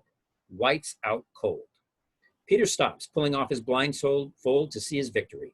Like a waterfall being turned on, sound rushes back as the Average Joe's squad bursts from their bench, running toward Peter, screaming in jubilation. They pick him up, carrying him on their shoulders. The crowd goes wild, storming the court. The Globo Gym team is furious, except for F.R.A.N, who jumps up to join the celebration. Ladies and gentlemen, I've been to the Great Wall of China. I've seen the pyramids of Egypt. I've even witnessed a grown man satisfy a camel. But I have never, in all my years as a sportscaster, seen something as improbable, as impossible, as what we've witnessed here today. The little team that could, Average Joe's Gymnasium, underdogs throughout, stand before us aglow in perfect victory as true dodgeball champions. The Average Joe's players hug each other, jumping up and down. Peter and Kate rush toward each other, hugging. Orchestral music lets us know this is the moment. Peter looks into Kate's eyes and is about to plant one on her when Kate suddenly looks past him. Joyce? Huh? Peter turns to see a very handsome woman who bears a disturbing resemblance to Peter himself. This is Joyce. You said you were in Guam.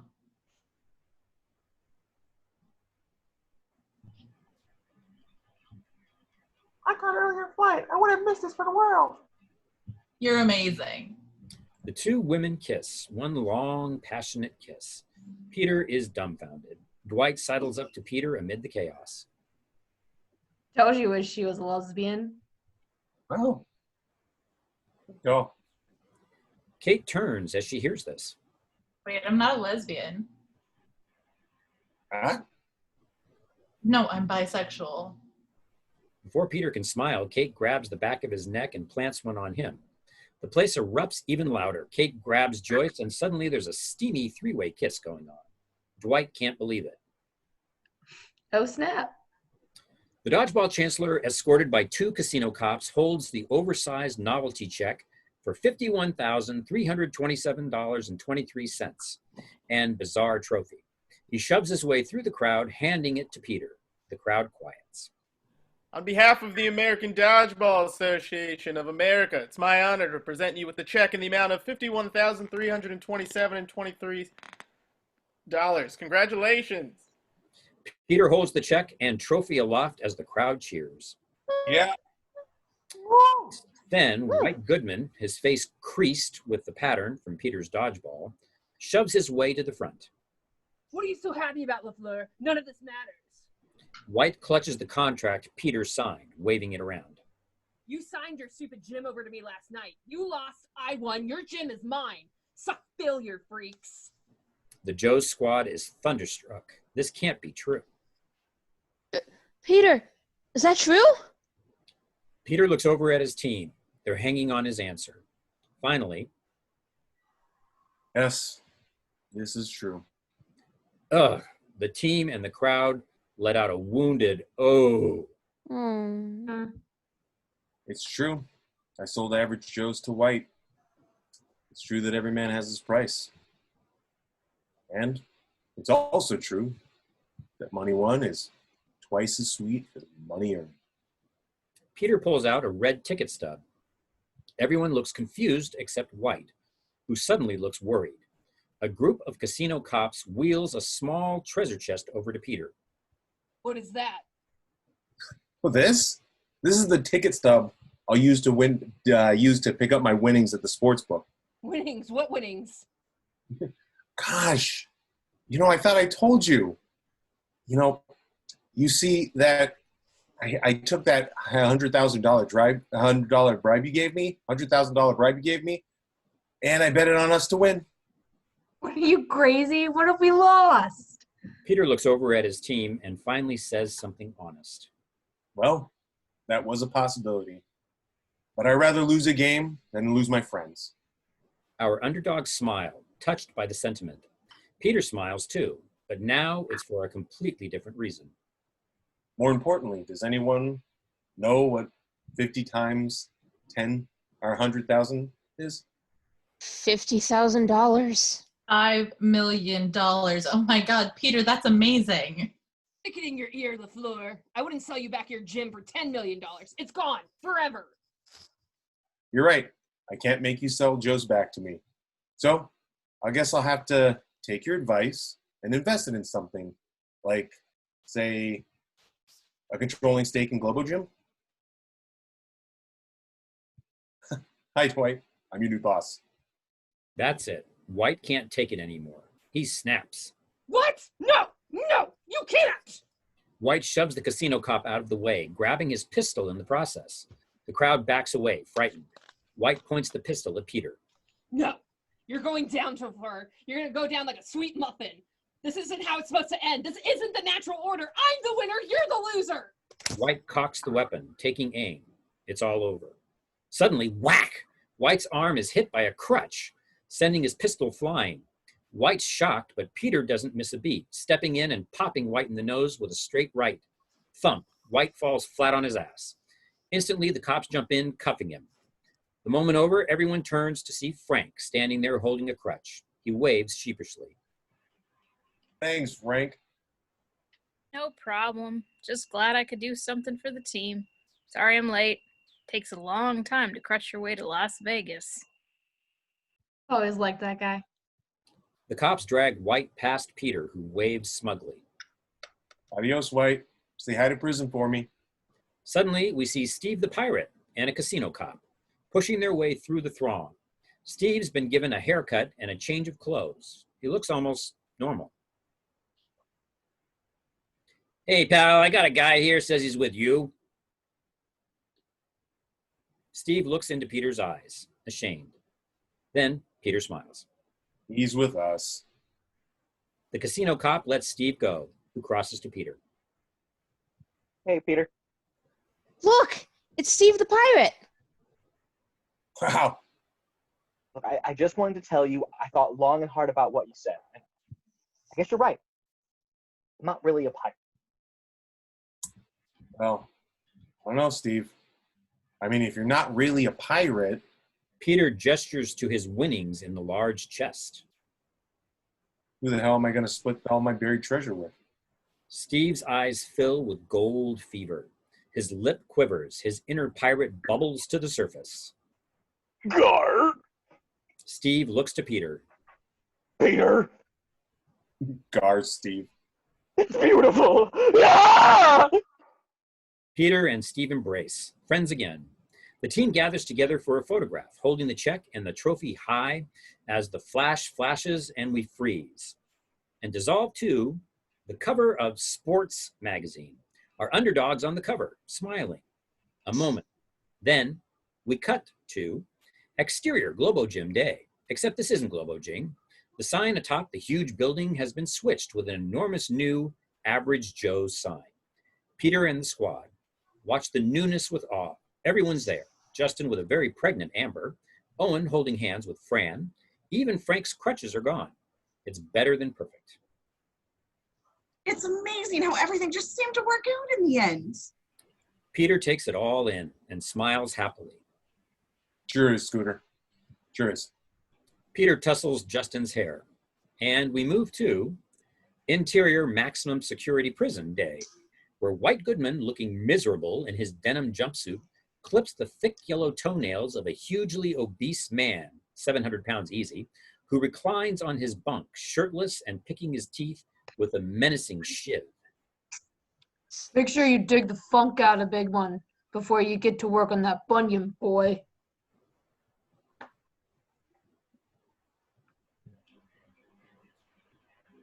And when you're done with that, my stretch marks need a rub. They itching again. Indeed, the stretch marks that run across Rodney's stomach do look itchy, if not just plain icky. White shudders at his fate, then glances at the caged television hanging in the hallway. It's playing a very familiar commercial. White's eyes narrow, and we push in on the TV. Interior, small bathroom day. A homely man stares into his bathroom mirror. Tired of the same old you? Interior, bar night. A geeky man smiles at a pretty girl. She walks off. Tired of being out of shape and out of luck with the opposite sex? Well, come to a place where you're always welcome. Exterior, new and improved Average Joe's / Globo Gym. Globo Gym has been redesigned. Gone are the sleek lines and techno music.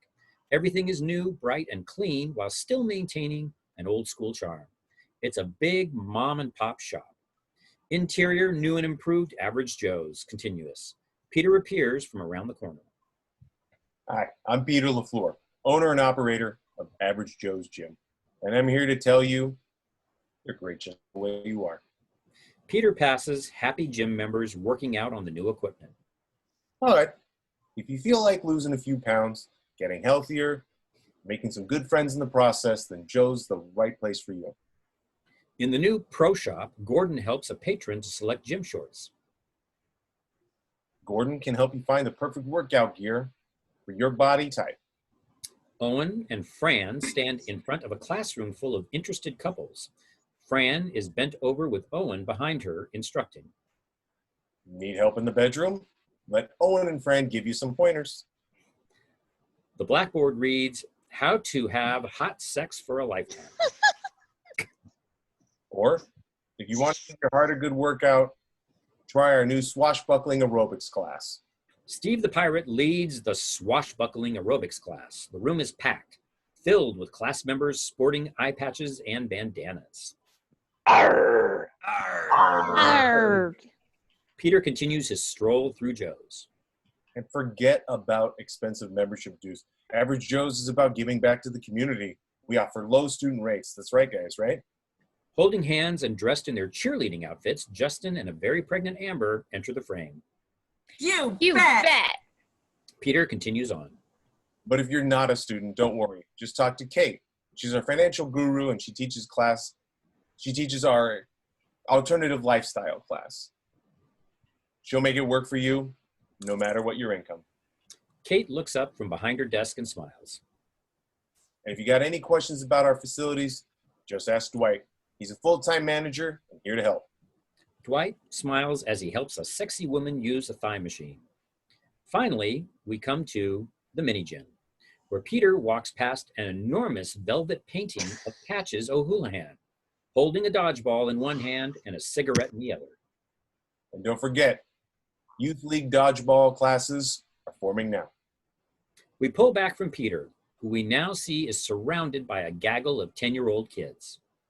So come on down and learn a great game the way it's supposed to be played. That's their cue, and the kids don't miss it, hurling dodgeball after dodgeball at Peter, who takes the hits smiling, but suddenly takes a really hard shot to the teeth. He staggers back, holding his mouth. Oh, mother! Cut to black.